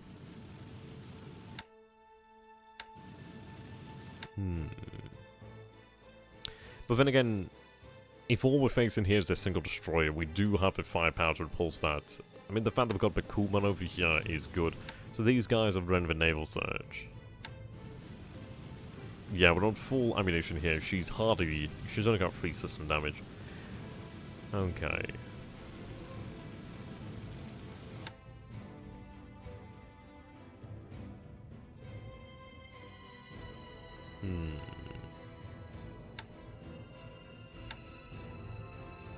Well, we have both elements over here then. The thing is, it's like it's alright getting stuck with these prizes over here, but we might miss greater prizes, potentially. I think what we'll do here then is, I think I'll look towards keeping the Kitabatai separated, at least the mini Kitabatai separated, for the time being. The reason being, well, he doesn't know about this section of the Kitabatai. Now, just put them in, I mean, it's 62 aircraft here in total, 68 aircraft here in total.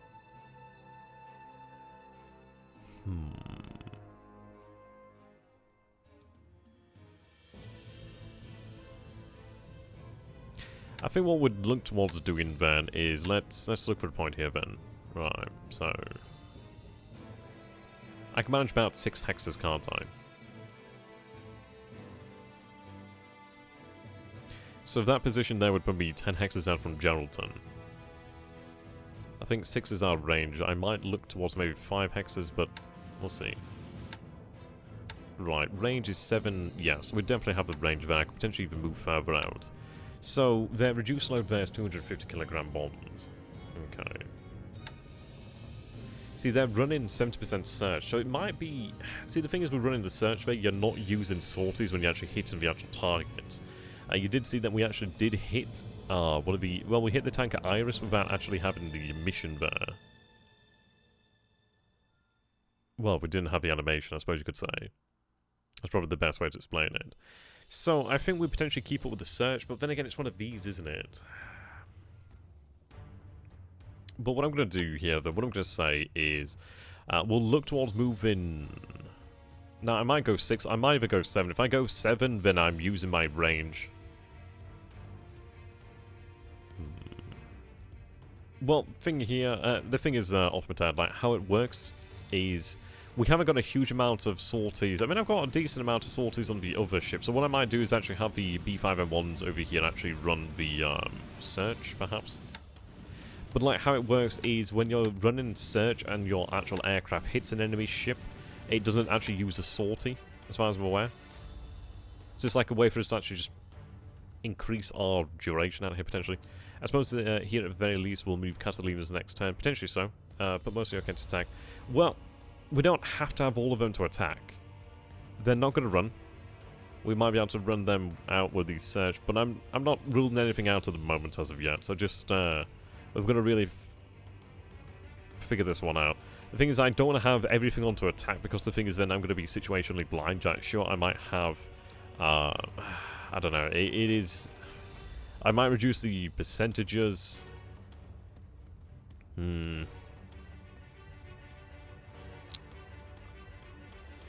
Right.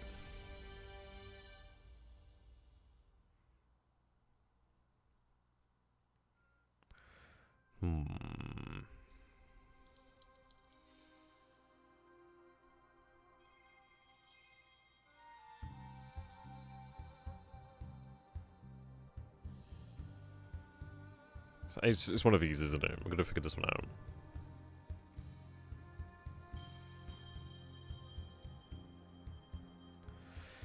Okay, let's see. I suppose here, the very least, we'll move Catalinas, yeah, which might be expected. But most of you are okay to attack. Your cruisers each have a... The thing is, it's like... We're going to need a few bombers.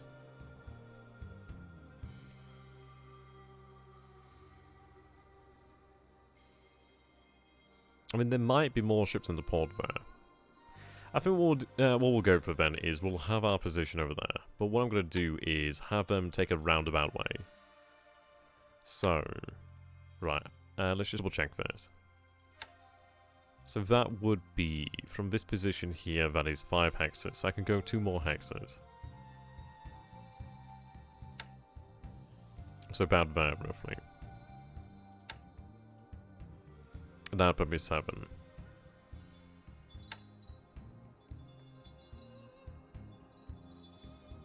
The thing is that I don't want to use up all my sorties if I can avoid it. If we can have this search, like, if you guys saw, like, over here, like, for example, when does it show me reported hits?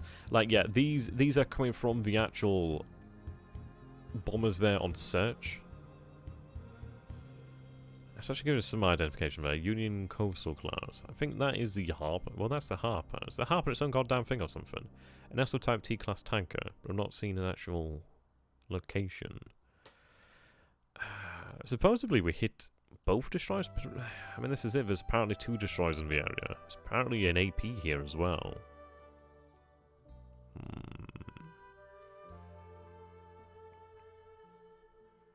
Potentially more important. I mean, this is it. So I think what we will do then is pull back. I think what we'll do here then is quickly take a look at this while we're here. Okay. It's not that often that I actually check this as I used to. Fuel's going to be sorted out in the near future, as obviously, well, oil and fuel will be sorted out as we do obviously move into the Dutch East Indies. Ideally capture more industry as well, that's going to be great. I don't... See, the thing is, I don't think it's worth using both elements of the Batai, or the Mini Batai. The reason being, well, he's not aware of the other carriers. So the thing is, we could potentially have the other carriers operating near our own carriers within actual support, well, mutual support range, perhaps. But then again, the thing is, we've got to bear in mind is he might have other tankers in the area, he might have other ships in the area. So the thing is, we've got to bear that in mind. So maybe we carry on with the other the other carriers. Maybe we turn back on ourselves. It's one of these of it's. There's a lot here to discuss. A hell of a lot. There's a lot of different ways we can actually take this. It's not just a simple... I think if we go for the simple case of just attack, attack, attack, like, sure, it's like, it'll net us some prizes, which is fantastic. But the reason why I'm not saying, yeah, let's just throw everything in here, whoops, I hit my light, is the fact that those targets aren't going to be going anywhere. I think we're going to look at the bigger picture here, really. It's like, those prizes aren't going anywhere. I don't think they really have the means to defend themselves. But I'll be pulling back to a position where I'm going to be, well, able to hit him if he attempts to run anyway, which is fine. I don't... See, this is... I don't think it's worth revealing the second half of the Gilbertai. If it turns out that CV is a CV, well, the thing is, I don't know. I don't think it's a CV. It might be Hermes. I think the most likely thing is maybe it's Hermes. But even then, it's kind of weird that Hermes is out here.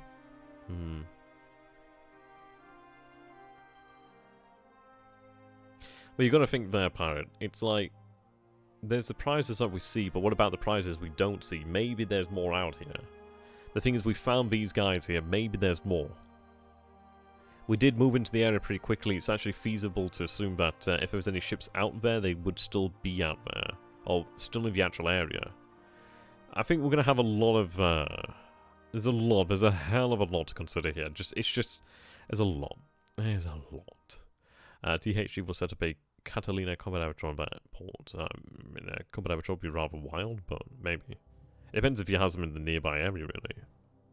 And we have a lot of zeros in the area. How is this 100? Yeah, I mean, Hermes would be a nice prize. I'm not saying that. I'm just saying we just need to think about it a bit more than going, like, all in. Because you, like, what I'm trying to say to you, you guys, like, it's something I had to learn recently as well.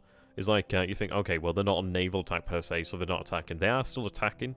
Like, every search aircraft, every aircraft of the squadron that's assigned to search, they're still going out there. They're still dropping bombs if they find targets, which does cause damage. But we're not seeing these big animations, so it's hard to really see that sometimes. But what I want to drive home is the fact that, if you take a look over here, man, so intelligence... Yeah, look at this. These are all raids. These are all from Ryujo and from Hosho. So let's see. 1, 2, 3, 4, 5, 6, 7, 8. I mean, no, sorry, these are the spotted, let's see, reported hit. Okay. Right, so 1, 2, 3, 4, 5, 6, 7, 8, 9, 10, 11. So these are 11 reported hits over here. Now, if you guys go back and actually watch the replay, actually speaking of the replay, I need to get that actually sorted. We did actually hit ships, and when we did find the Iris, see she was already aflame. So that's good. It means that we're actually doing damage, and we're not, importantly, we're not using our sorties, which is very, very good. At least I don't think we use sorties. It's one of those things of when I'd have to really double check it.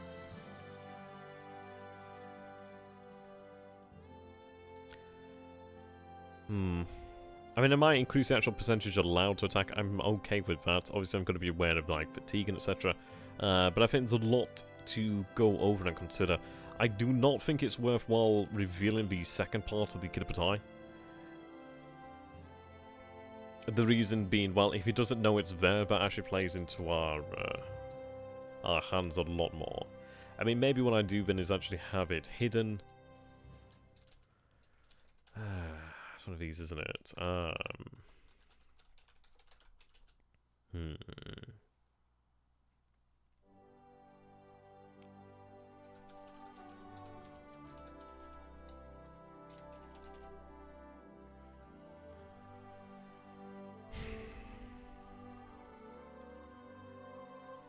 Yeah, we'll think about this one. I mean, I can tell you about with the actual percentages, but I don't think it's worthwhile going all in, because then I'm losing out on the ability of actually hitting targets that I'm not seeing, if you know what I mean.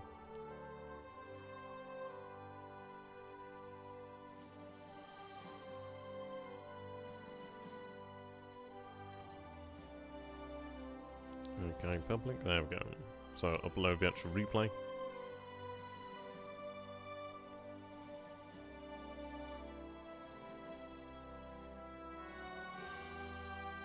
There we go.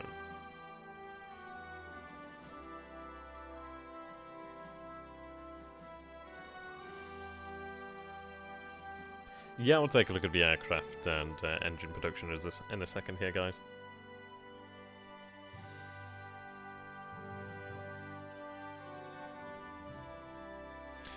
Right. Well, I mean, this is it, Pirate. Whatever's in the port there is in the port there. We've kind of got it with its pants down, which is good news. So things I can, like, pull back on the actual range and make use of that. Well, there you go. That's the actual replay.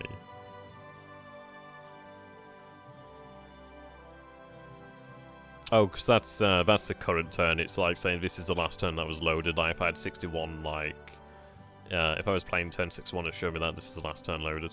Like, I don't know about that. I'm pretty sure it's up to date. We are up to date as far as I'm aware. Yeah.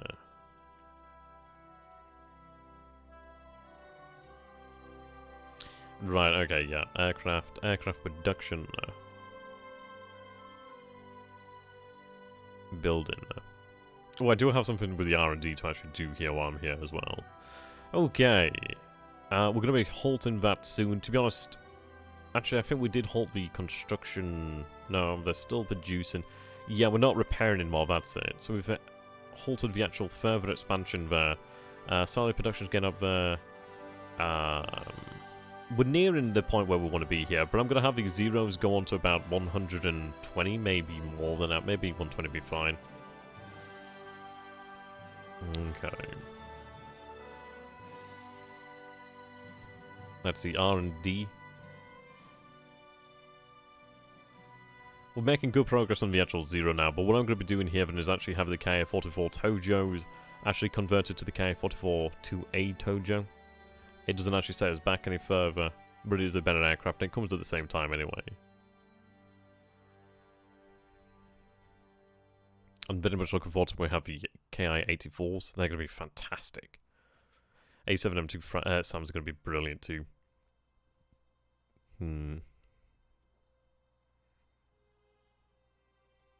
Okay. Engine production. Okay, history. So we still are producing them slowly but surely. So eventually we will have a decent stockpile. But the thing is, we really have a big first for the Nakajima Ha-35s. Which is not surprising there, really. Okay. Attaches, not using them at the moment.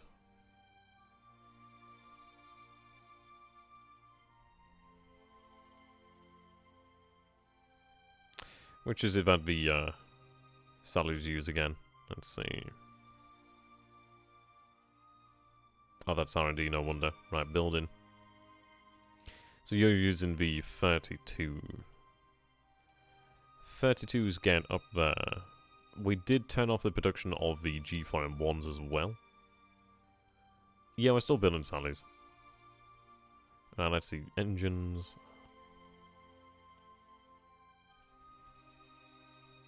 I think it's the planning one that I need, yeah. See, engines, planning pop-up. 32. Right, yeah, you can see the G4M1 uses it.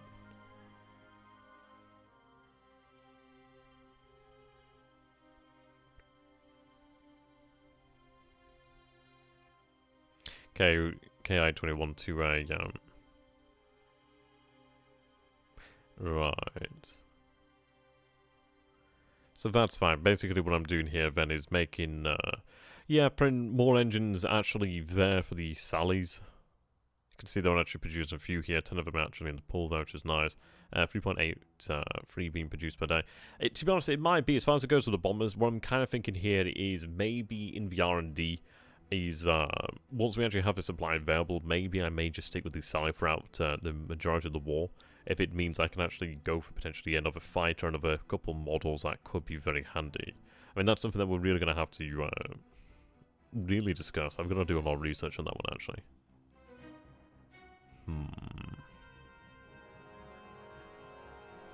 Jake production's increasing.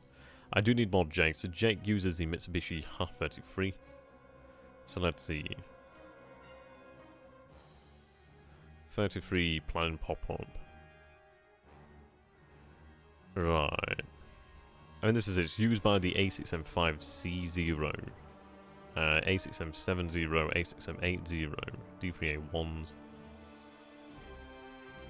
Yeah, used by the Jakes.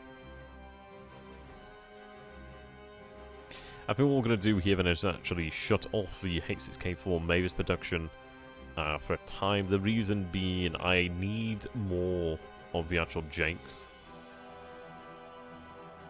Yeah, I'm not actually producing the H6K4s at the moment, so that's fine. So if we take a look over here, so you're using the Mitsubishi 33. So I've got 8 of them in the actual pool over here, so I need to build up the actual pool to a degree. I've got 4 Jakes in the pool here at the moment. Good few Kates in there, good few Glens, Dinas, Tinas, Sally's, okay.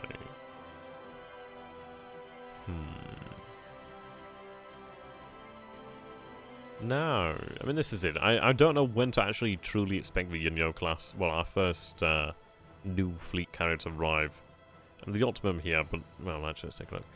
Let's see, the heavy industrial cross. Now, it's saying supposedly 19th of February, but I don't think it's going to arrive on the 19th of February. It might arrive between the 19th and the 6th of March. Just one of these things, maybe. It might have been had we had it accelerated from turn 1, perhaps.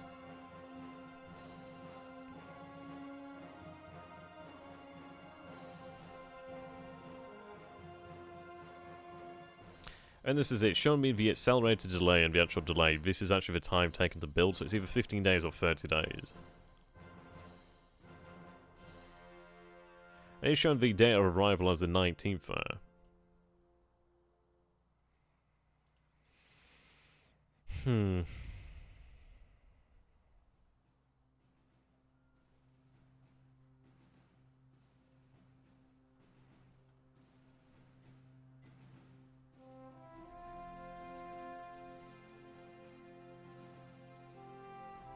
Right, landing barges, supposedly.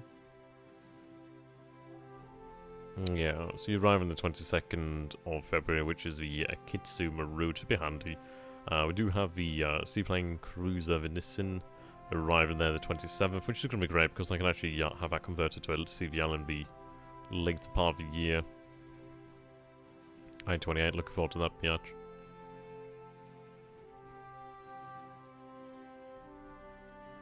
Like a Yugumo class, seems.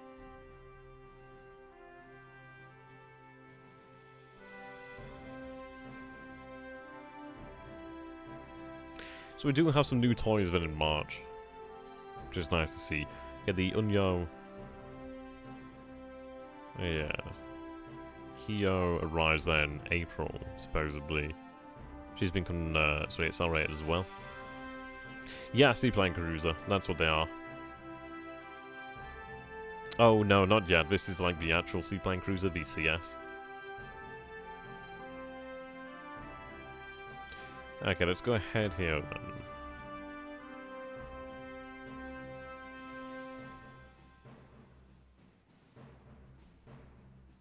You know what, to be honest, well, actually, we'll go and check it in a moment.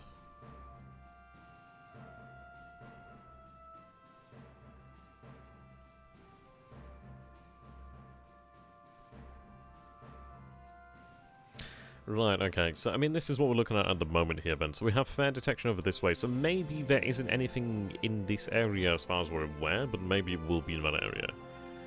It's gonna be a lot of discussion. I know it is gonna be a lot of discussion. I think we can definitely take a look at actually increasing the amount of strike percentages, perhaps. Reducing the amount of search. I could get on board with that. But we'll see. Maybe we do go for the full strike. Maybe we'll use these guys to carry on moving. That might be the ideal workaround there. Because then obviously these guys can continue moving there. These guys could move to position there, still be in full position to strike. Maybe we'll go with something like that. Well, yeah, potentially. Fog of war definitely is a thing, so it might be that the strike actually does not actually... Well, maybe the pilot actually saw something wrong. Got a little bit of reconnaissance over there. I'm going to have to check on the G3, sort of G4s over there. I think that, no, they're G3s actually. Pretty sure they're G3s.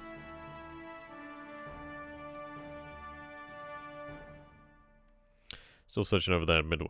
Okay. Could have put eye over there.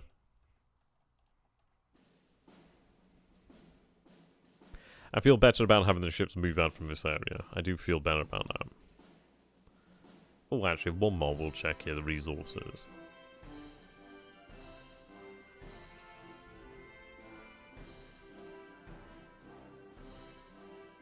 And I'll take into consideration, I might increase the percentages, but I'm not going to reveal the other half of the Kiribatai.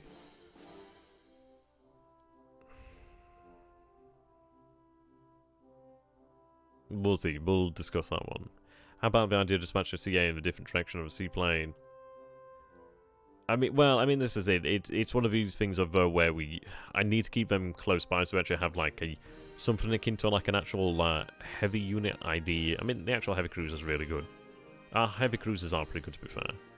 So I'd like to keep a heavy ship with us at all times. Okay, our numbers actually going up here then. So supply is finally increasing once again. Resources increase, and that's good news then. So 4.568. Also, we did have a little bit of a slowdown there due to the fact that I buggered up the actual convoy system to a degree. But it should be getting back underway. Okay. Right, so that is 7 hexes out there. I don't think we saw an oiler, so we've seen tankers, but we haven't seen oilers. Right. See, what it might be worthwhile doing is, it's going to be all about the positioning here, because what I could potentially do then is have a waypoint and take us out this way, but we'll see here. Yeah, the IGN heavy cruisers are really good. They are solid. Like, I mean, this is it. We've got 9-8 over here, which is Ryujo and Hosho. I mean, let's see. Ryujo. She does have some 12.7, so she's got 127mm guns there. She does have slight bit of armor. The things we do have 2 carriers, we have 3 destroyers, we have a heavy cruiser, so at least we can actually screen them to a degree. Yeah, we'll have to take a look at that. Welcome, by the way, Dobry. Now, Hosho has 0 armor, but she's got 14cm guns, to be fair.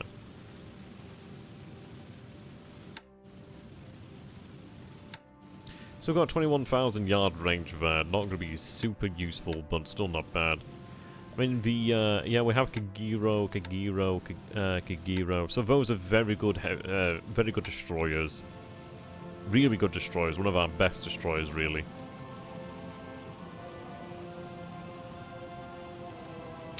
Fully armed with torpedoes as well, which is good news. And we do have Mikuma over here, which is a Megami. Megami's being one of the best heavy cruisers. Yeah, it's a lot of armor compared to everything else. They got the 200mm guns there, fully stocked in ammunition. We do have the secondary guns too. Fully armed on torpedoes, which is excellent.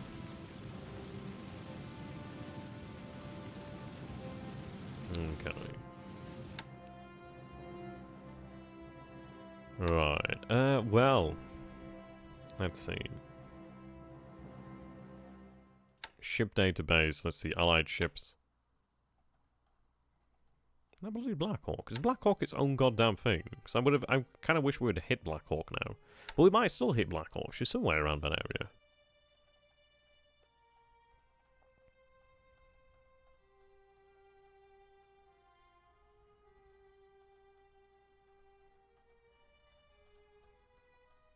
I know I can like skip further forward. I just want to see some of these here.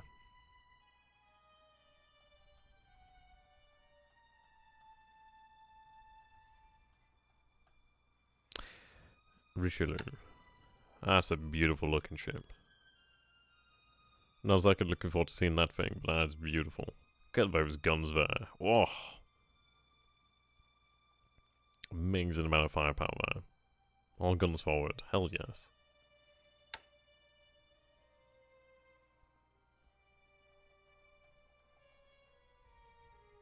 Kirov reporting.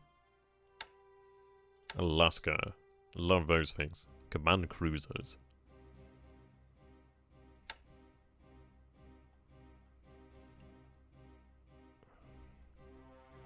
You got a hard on for A over there, pirate. You got a hard on for that ship. Yeah, I'm not looking forward to seeing the Midway. Okay, right. So what we'll do here then, I think it's a Dutch sub. Admiralty. I do see an Admiralen. So let's go back.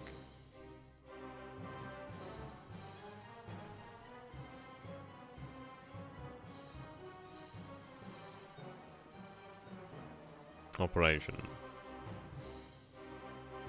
Okay. Admiralen.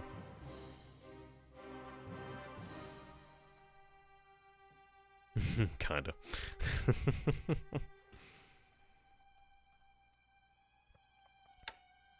Okay, so that's what we're looking at dealing with then. So she's got the 12cm gun, so she's got fair guns, like, let's be honest. She's got some decent guns.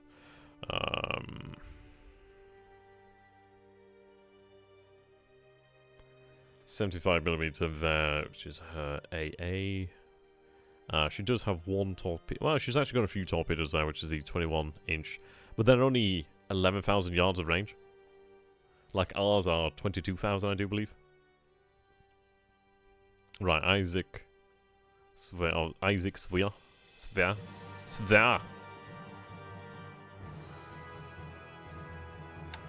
Alright, there we go. Which is there.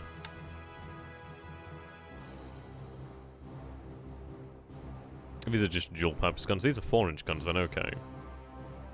Yeah, we did see something like that actually, therefore. Good spot.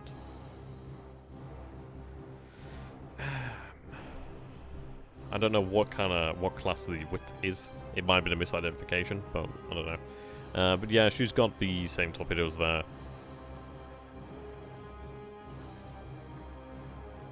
She's very maneuverable, low durability, speed's very good.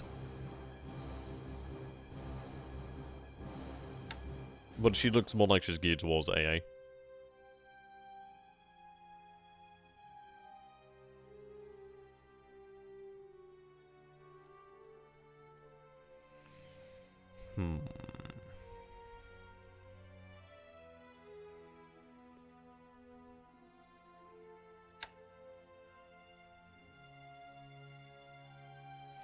Yeah, so what I'm thinking here then is, let's see. Use waypoints. What I could do is actually head in this direction. I'm going to say in this direction initially.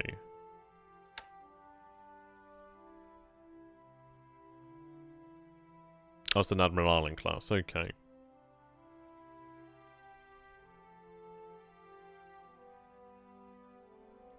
Yeah, I think we'll look towards that. I might even have it move further out this way. Potentially. Though maybe even move this way, we'll have to decide. But I think what I might do then is actually edit the strike. I mean, this is it. I was only really considering spending a day here, to be honest. An additional day. Let's take a look at this then. So you're about 8 hexes away from Task Force 9-8. So I think what we could do here then is have you... So let's see... about there, maybe. 6, 7 away. So what I could potentially do then, I don't know, maybe go further out. I'm not entirely sure, but it might be worthwhile having something there. I might have them in the area here and then have these guys continue head down.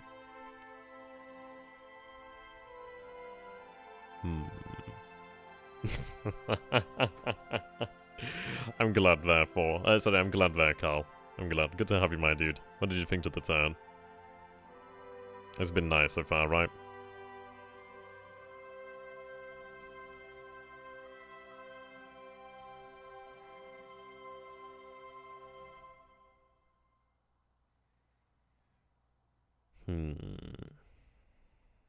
Raid on perf, raid on perf. Oh dear. I mean, I don't know. I don't think we can go for a raid on Perth. I think the thing is, it's like he knows he's very likely to have aircraft out there. Man,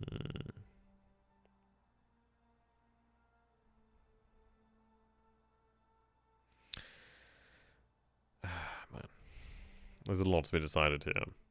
So, I think initially something like that for the time being. So basically what's going to be happening is this, you're going to be heading over that way. Retirement is not allowed.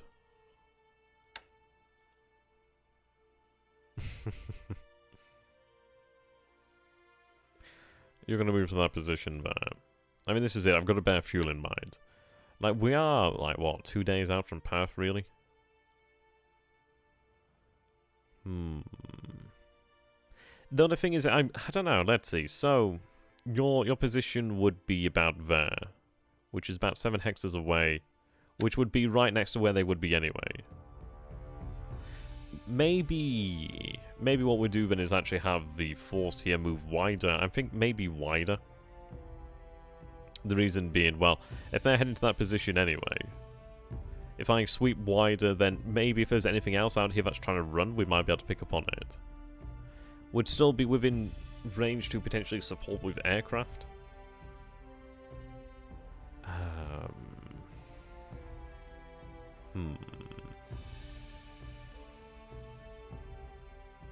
There's a hell of a lot to actually discuss here. I don't know, I don't think we've got too much to be afraid of. I think the fact that we've got, as far as I can tell, there's a single destroyer, or maybe even 2 destroyers in the actual area. We know roughly the class of one of them, so that's not too bad. At least having that information is handy. We kind of have like an idea what we're dealing with. I got the Fleet Gyros, we've got the Mikuma. So that's a fairly competent force. I might look at actually dispatching another destroyer from Tassos 140, which I could do. I mean, we've got 1, 2, 3, 4, 5.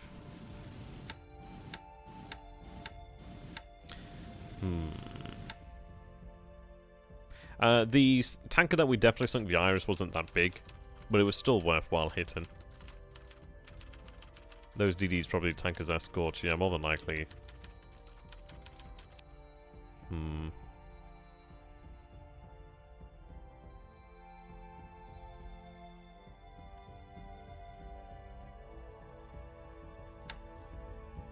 Let's see, do I have any information over Ragoon? Yeah, there we go. He's got 37 fighters, 40 bombers. He's got a few ships in port over here. He's got 9 units. Okay, so more than we actually expected. He's continued to move units in here. He's got a second unit over here. Okay, well that's brilliant. I mean, what we could potentially do here then is sweep each day or sweep with a single unit. The good news is the squadrons are large enough to take him on to a degree. Fatigue's not too bad. Not too bad at all, really.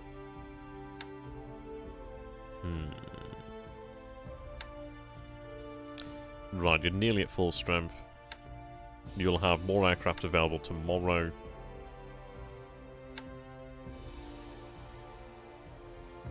Okay, so the good news is we know where his aircraft is. We know he's got Jackal over here at Palembang, just 1 bomber and 9 auxiliary. We know he's got the vast majority of his actual strength down here at Soribaya. So as far as it goes for actual Allied aviation, it's mostly in Soribaya and mostly in Rangoon, but mostly at Soribaya. So, I mean, what we could potentially do here then is look to establish superiority over the skies here, so maybe we keep running the sweeps. I mean, if I run a sweep each day, what is he going to do? Because eventually I'm going to get some bombers over here, then he's kind of buggered. Though it's one of these things, it is interesting. A lot to bear in mind, I can definitely say about it. Why don't you sweep over Molyneux? Well, that's potentially a good point there. I mean, it's about 2 hexes away, so it might draw a combat aperture, but it's not as likely to draw a combat aperture. I think we'll decide about one. Right, these guys over here, they're a little bit low on supply, so I think I will wait. Oh, God, no, not a shock attack. Okay. So what I'm going to do then is actually have them wait for additional supply to arrive, and then they can attack. I mean, that's 247 assault value there. little bit of fatigue. Yeah, a lot of disruption there, but this unit's actually pretty good. So I'll wait for that actual supply to arrive over here. The good news is we're finding bloody well here. So at least once we actually do secure Nanning, that's securing additional resources in light industry. But securing that's very good news because that's denying him even more in the way of supply generation, which is fantastic. We'll fight the battle over here.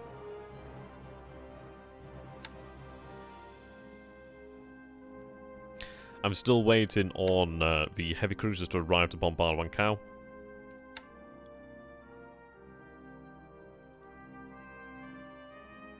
Yeah, these forces will recover once they've had some rest.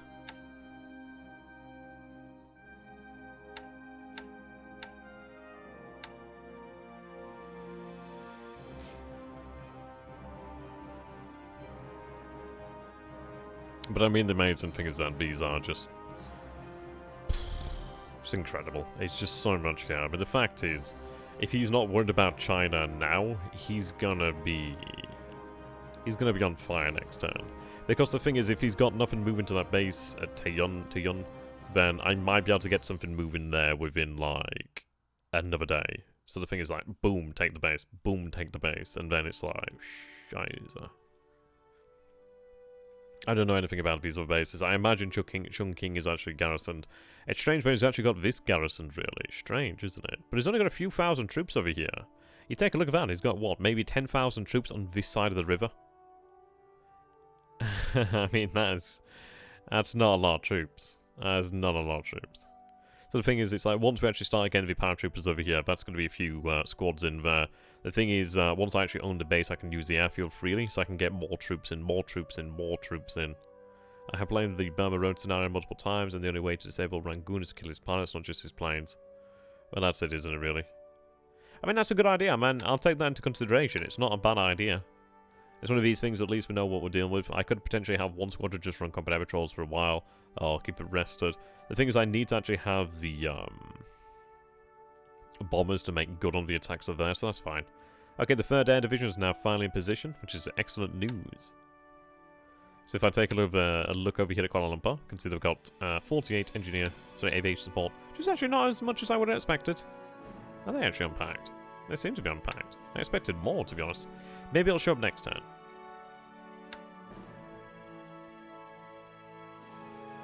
Right, then strategic mode, then combat mode, but they'll be unpacked tomorrow.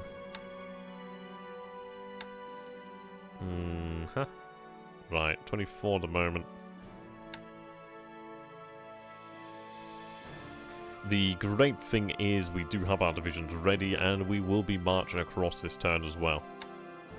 So what we're going to be doing here then is having the divisions march. Which is going to be scary. But we have to do it.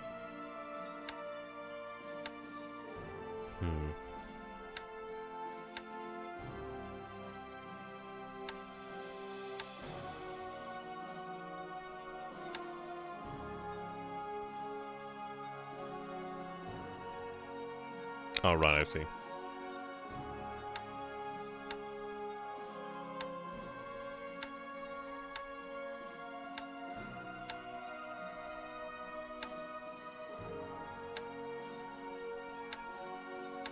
How you doing there, Peter? Good to have you, my friend.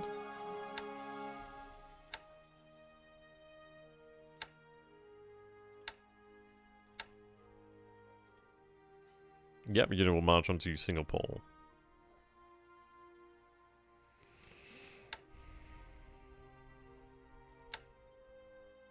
It's going to be rough next time. Well, when we actually do arrive there, it's not going to take us long to arrive there. But the fact is, once we do move on to the actual base there at Singapore, then it begins. No armor. Artillery's going to stay put.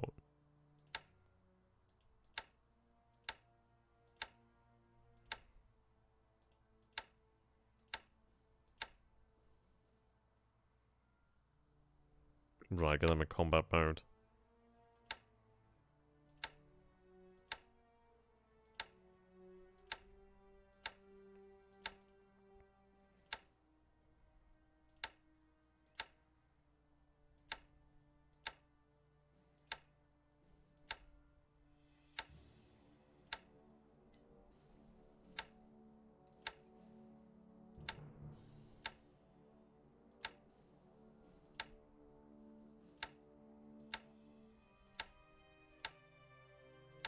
Trying to make sure I don't send a unit the wrong place or anything like that.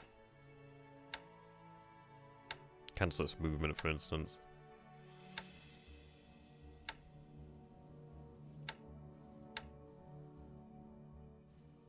Right, I've been unpacking. Looks like they just arrived.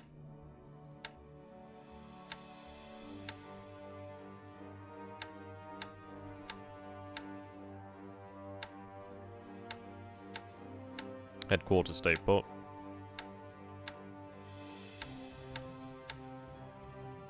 Alright, there we go. The good news is we do have the two headquarters over here within range, so we gained the AV bonus there. Which is excellent. Now, 87,000, so it's 37 units in there, so that's a lot of units. Not a huge amount of guns, though. But the thing is, we're just going to besiege him. I don't know what his supply situation is like over here, but I can't imagine it's great considering he has 115,000 troops there. It's not going to be great. Okay, what I'm going to do here then is go to our R&D. These are going to be switched over to KI-43-2As.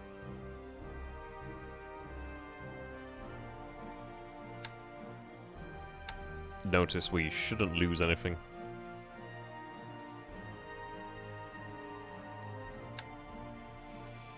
426, yep, there we go.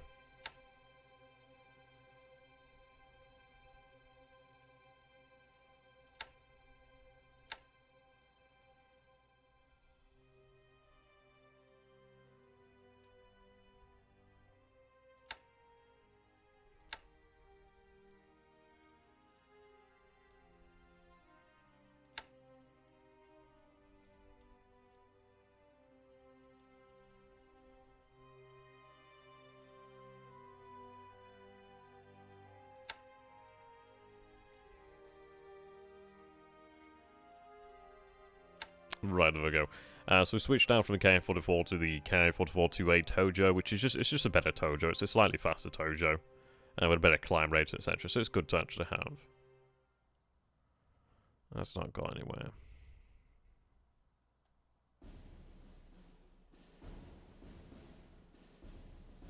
We are making progress with the A6M3. Which is good news. But I'm not going to be producing the A6M3. What I'm going to be doing then is, like, as soon as we're able to, I'm going to have the R&D switch over to the A6M5. Try and get the A6M5 as soon as possible there, really.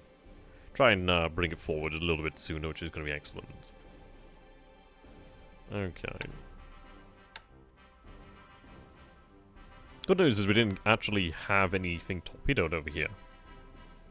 That's a lot of, a lot of stuff here. Safe to say. Right, fuel's still unloaded here. I think it might be being drank up by something, but it should be unloaded. Unless it's just taken, is it probably, well, it's a size 3 pop, there's a hell of a lot being unloaded here, so it might be why.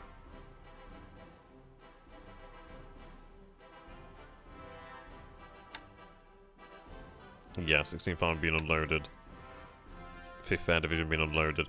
So the good news is it looks like the 5th Air Division's in place. We have 68 aviation available now. Yeah, these guys are looking good.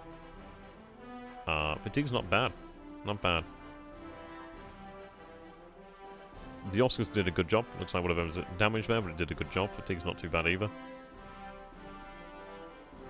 Okay, we're looking at, yeah, so we have 6,296 tons of supply over here at the moment. Oh, not looking at all units, no wonder. Yeah, so we've got the 83rd and the 82nd Naval Guard out here, so the good news is I can actually get these guys ready. So what I'm going to do is have them rest the time being, but I can use them to secure other targets in the area, which is fantastic. Like, targets that are, like, well, held by enemy forces, but don't require, like, a detachment of a division. Well, basically a brigade to take. So these units in position, so we've got the 16th Army there, which gives us a bonus within that sort of range, which is just like, yeah, 1, which isn't exactly anything major. But I'm kind of gonna, well, the reason why I've gone about headquarters over here is because I'm gonna have it moved out this way. Having additional support over here is not a bad thing. Yeah.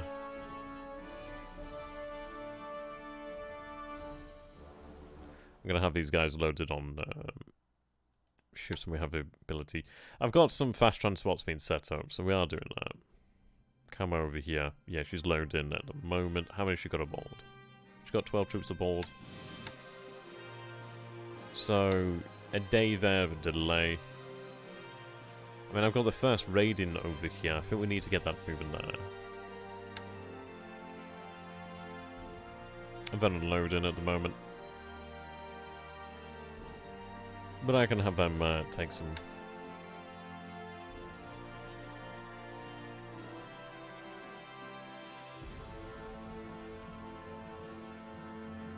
Yeah, we do have these good ships. I'm just not particularly too eager to risk them. But then again, I suppose there's low risk over here. Okay. Loading supplies, that's fine. I can leave them there, pick them up later.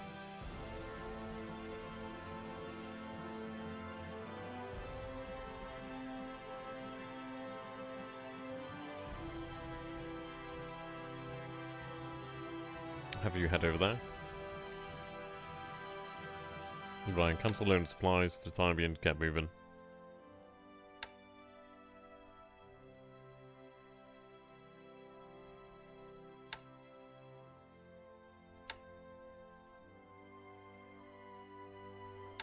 To be fair, let's see. Is there infantry aboard both ships? Supporting, yeah, that's the only bloody thing, isn't it? Right, you've been loaded up over here. You're in a little bit of a dangerous area due to that submarine being there. It is moving west, so I might wait for it to move out of the area before I do move that. Right, we did secure the base here. Port and airfield's fine. The good news is we have Gas Barter that will be available next turn, which is brilliant, so I can actually start to move the the actual air fleet over there. But yeah, I mean, this is brilliant. We've been able to take this area now pretty quickly.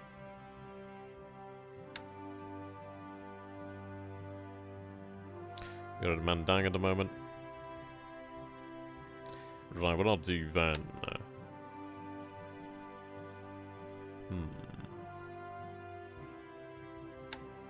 We're still loading troops at the moment, actually.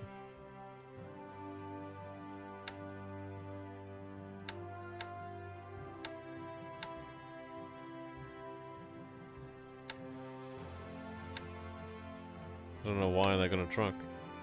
Must have knocked the wrong button there. Okay, yeah, they're going to load the troops, that's fine. They can't dock at the moment, but what I'm going to do here then is ASW.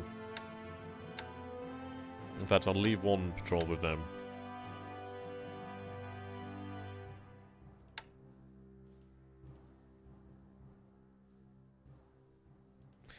Right, you can head over here to Manus.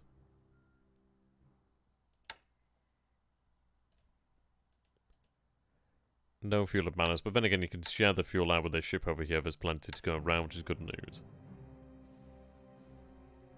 Ranushima's heading home. Okay. Over here at Tenno, we do have a Kashai.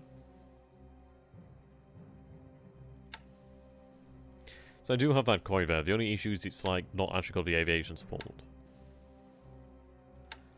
But let's take a look. So, they've arrived over here. We do have additional submarines moving into the air, which is excellent.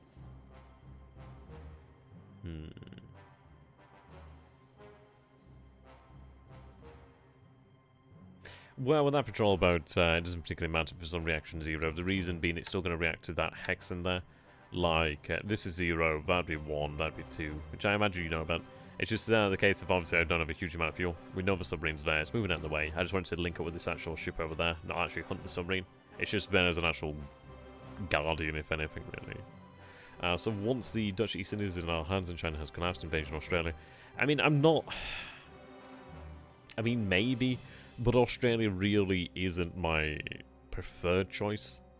The reason being, it's just the fact that it is disconnected from our homeland, really. I mean, obviously these are as well, these other islands, but I mean, I don't know. It's one of these, like, could I potentially turn Australia to our benefit and have it producing our own resources there? But it's not an easy cookie. It is one of those where it would be quite dangerous. I'm more so in favour of... I'm going to say India for the time being. How you doing there, Colin? Once we have our dominance on the region, we need to move those resources to the home islands ASAP. It's not that vital. Like, we need to get it back to Japan, but it's not like tomorrow. Like, we've got a buffer time, really. Well, as far as it goes in Burma, like a couple divisions in Burma would be able to break through in time, but what I'd be looking towards doing is actually landed via actual ships. I mean, the thing is, the Soviet Union could very well be a potential target, but then again, it'd be a hell of a target. It would be a hell of a target. It's one of those of, do we really want to make another enemy? Maybe, but it's one of these, really. Could you carry out reconnaissance and maybe torpedo strike of those islands south of New May? No cap there.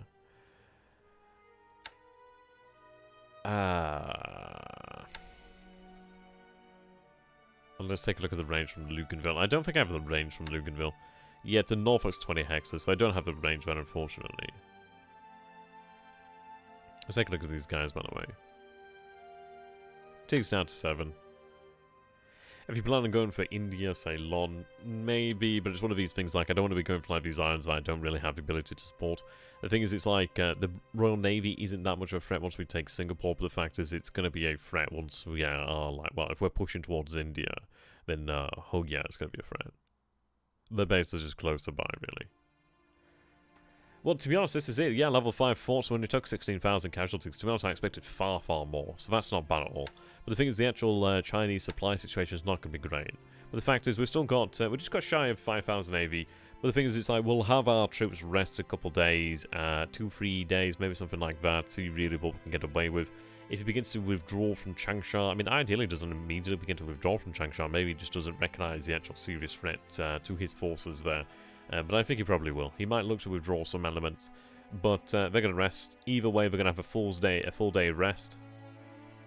The Royal Navy is dangerous in these eastern waters. It is dangerous. It's just not, obviously... Well, this is it. Britain is distracted in Europe, isn't it?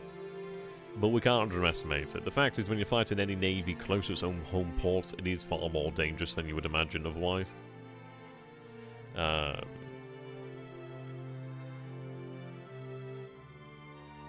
No, what I'm going to do is, like, rest. It would be nice to have the bombardment. We do have a bombardment before we actually attack as well, which is fine, so it's like you get the 2 for 1. Right, anyway, before I forget then, fatigue here. Yeah, these aircraft are looking good. We do have some reserves here as well.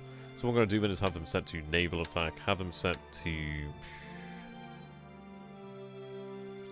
I don't know, maybe 30% search. Works for me. Yeah, I mean, this is our operational distance over this way. Yeah, 15. So that's keeping New Caledonia under wraps. I mean, we got about... that's 10 hexes there, that's 15 hexes here. So I don't know, it's one of these things like maybe we see some targets over here, but we'll see. Now, let's take a look at these guys. These guys are training here at the moment. They shouldn't be trained with range. It's keeping their skills up, which is good news. Good news, sorry. So we're able to run escort to 12 hexes. It may be that I just have them run escort.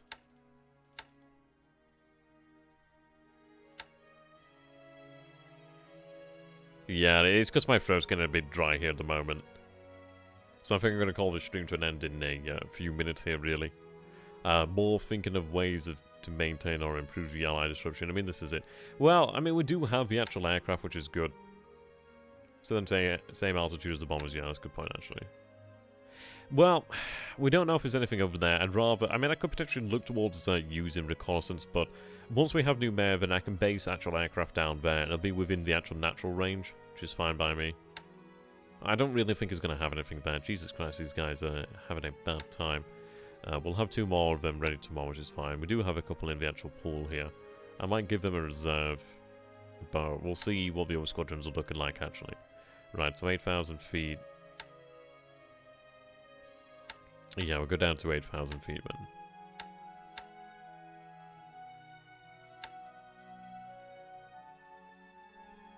Oh, they will not coordinate. Okay, that's fine. Well, the good news is it's... Well, that's it, isn't it? I mean, if we take a look over here, then, like, the amount of supply here, then, so there's 20,000 tons of supply here at Changsha. I mean, if we take a look, then, at the actual tracker, definitely go ahead and make a, so the net is to the Oscars range. Yeah, that's not a bad idea at all, really. It does cover New Caledonia. I'll take a look at that one shortly, then. Thank you very much for the reminders there. Sometimes it'd be things I do in the second stream, but sometimes I forget to do it in the first stream. But what I'm going to do here, then, so... would it be bases? Ooh, where would I look at the actual supply usage, then?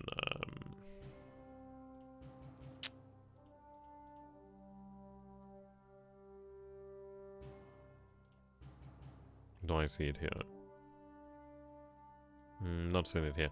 I could look at how supplies have moved to the other bases, like, I mean, could potentially look at Hankow. But what we want to look at then is it bases? China. Okay, Changsha. So I can't see the resource history, which is a shame. So it's like a bit nice to see there.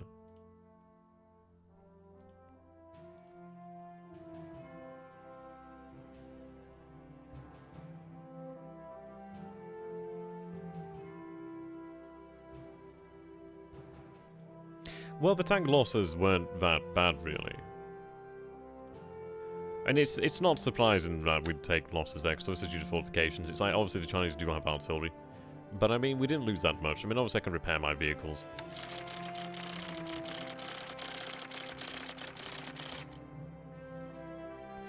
Yeah, I mean, ATA destroyed. I mean, we do have a few. We did have a good number of vehicles there. Obviously not all tanks. But I can recover these vehicles. It's worthwhile doing because obviously the AV modifiers, it's worthwhile doing it. I mean, 88 destroyed, 237 disabled. That's not too bad, really. I can, 237, yeah. I can, repair those, really. Yeah, indeed.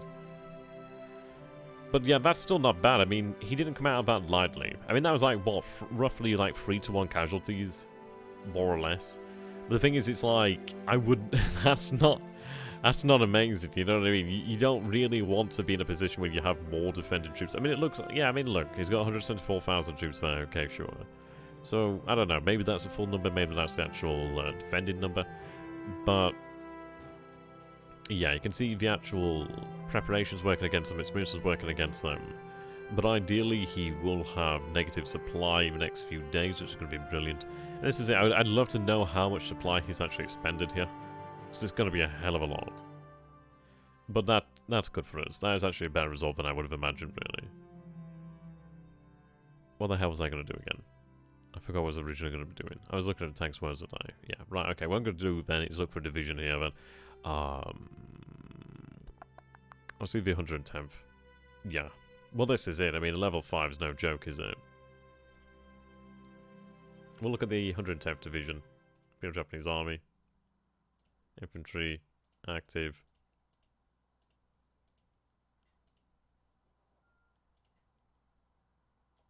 Uh, 100th Division there.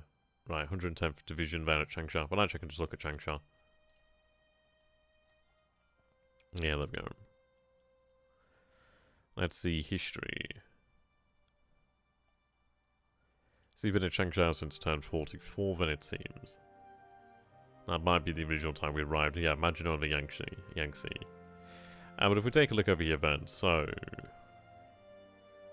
I need to find a way to look at the amount of supply. I mean, I could just look at the actual previous turn and look at the turn now, really, to get a look at the actual supply.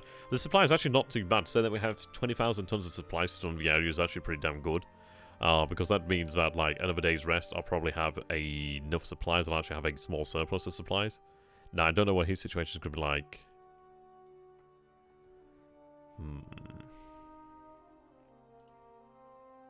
Yeah, you can see there. Right, supply. You can see disruption and the fatigue there went up a lot.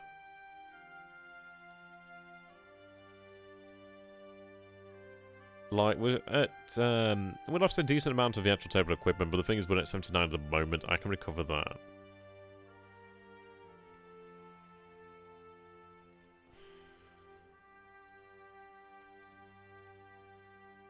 Right, what we'll do then is we'll look at a Hankow.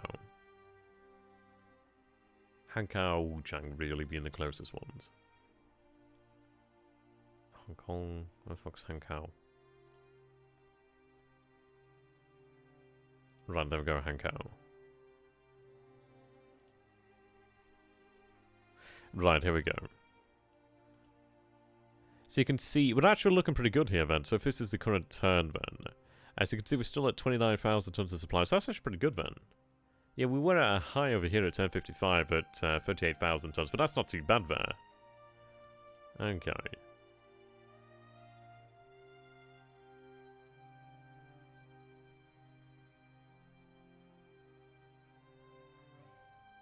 Changsha starts with level 4 forts. Wow. So he spent over 5,000. Oh, right, okay. So he spent over 5,000 on 15k. Well, I mean, yeah, fair enough. I suppose it's taken him a long time to fortify that up there. But it's still supply being used then, that's fine. Right.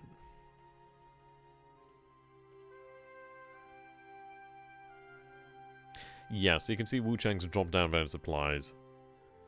We'll just have to take a look at like the previous turn and then look at what we have now and try and figure it out. It's like I wish there was a way to actually see exactly how much had been used.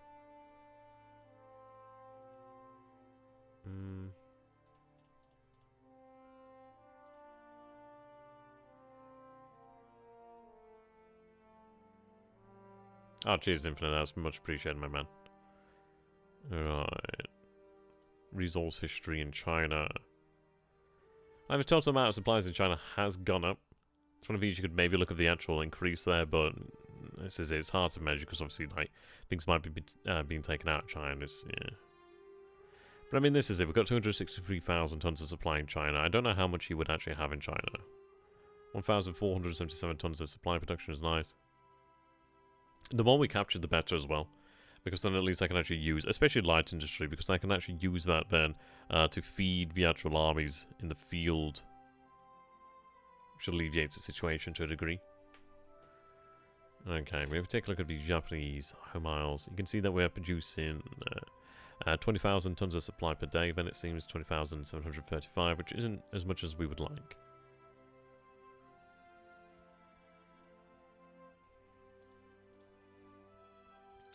So we've still got 180 days of fuel, 158 days of fuel over here in Osaka, Kyoto.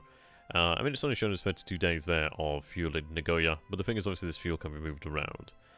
So we produced 8,055 tons of fuel, well, barrels of fuel. That's one of these, isn't it? It'd be like tons, wouldn't it? I fucking don't know. 8,055 units of fuel. We have... Right, so it's 597,000 tons of supply there. We require 27,000 tons.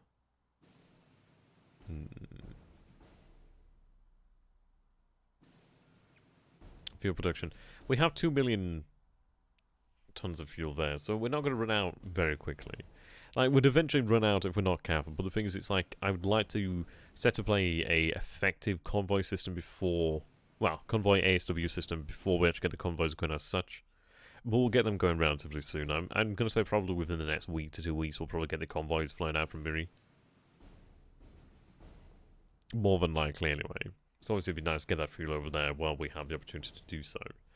But I'm going to call the actual session here to an end. It's been a really good one, to be honest. I think it's going to be one of these of where we have to just... There's a lot to go over. There's a lot to go over. But I'm looking forward to it. Feeling very positive. Very positive. Right, let's see. Current turn. Land barge is about to start building. Yeah, so you can see that it looks like a lot of this supply was actually drawn from other areas like Kukong, etc. Or it might be just units have arrived there. Ternat. Luganville. Is this definitely in this turn? I think it's definitely this turn. Yeah, it's definitely this turn. Okay. Nippon Maru. Shinshu Maru. Yeah, so we can see the time and the iris. I mean, I'll check it for the memes. I'll check it for the memes. Right, group size changed. Okay.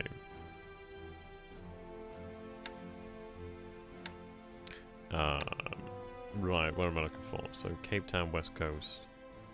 Follows the Swiss Heartland then. So Cape Town is 19. I mean, this is it. It's not exactly expected that you'd take these, really. Diego Garcia. I'd like to take Port Blair at some point in the future, actually.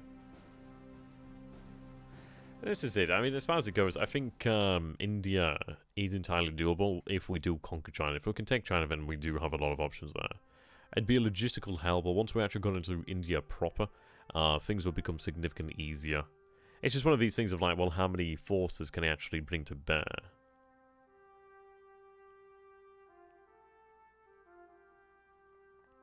I mean, Rangoon's worth a lot of points there. Not so much to us, but to him, that's a lot of points.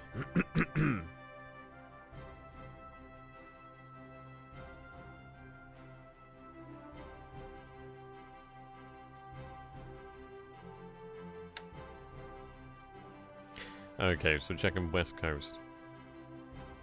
Oh, if you send it me on Discord, I'll take a look at it, actually.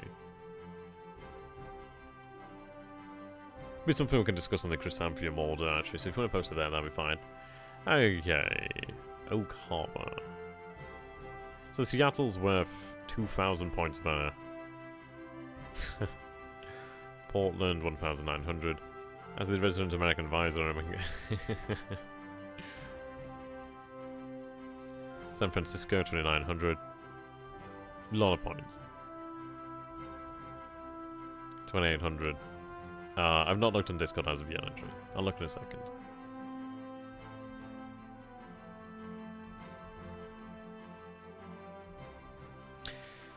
Yeah, I mean, the thing is, we still don't have any sightings of the American carriers as of yet. I mean, Johnston's worth quite a few points at 215. I don't know, maybe. I don't think we'd ever get the chance to take Johnston, but I mean, if his carriers are down here, it might be actually... To be honest, okay. If it is indeed possible, we might go for it, because it would be nice to deny him that.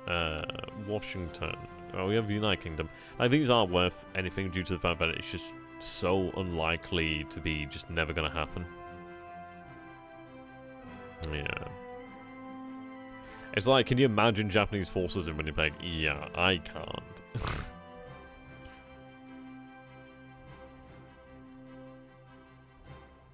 I just love the fact that Salt Lake City is worth 15,000 VP, but like, yeah.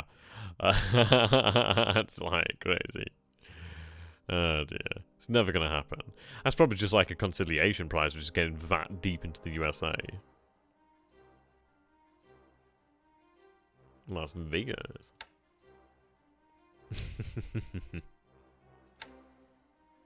Alright, total supply in Hex is 26,471 tons of Changsha. So we're looking at about... Feb, okay, well, it's 4th of Feb now, but we've got 20,313 tons, so that's actually not bad at all. So I think we've expended, I mean, this is it, we might be able to take a look at, it might be one of those where we could actually take a look at the actual supplies and the actual divisions and regiments and etc., and then look at the actual difference and work out, like, how much was actually used. I wish it was easier to work out how much was actually used, but we can sort of get an idea, which is fine. But the good news is we have 20,000 tons of supply. You can see here requirement is now 39,000, but that's not going to be too bad, really. It'll take us probably like 2-3 days to just amass a stockpile once again, I suppose. But that's fine. I mean, our troops get that time to rest. The thing is, it's like we've got a lot of fatigue, but his troops are going to have a lot of fatigue as well. The thing is, he's going to be continuously attacked by aircraft as well, so it's not like he's actually getting some time to just entirely rest. The thing is, we might go even lower with our altitudes, really. The reason being, we might look to actually trigger the enemy's AAA fire, like, you know, with the actual AA machine guns. If I go low enough, I might be able to actually force him to use that. I think as far as it goes, we look towards landing here if we can. Well, we can definitely land here, which is fantastic. 36th Infantry Division had 324 AV and 974 supply. Okay, we'll take a look then. So, what was that? A 36th Division.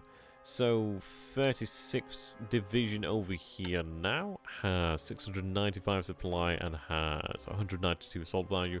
So it's going to take some time to just rest and then recover. Yeah. I mean, these are recoverable losses, which is good.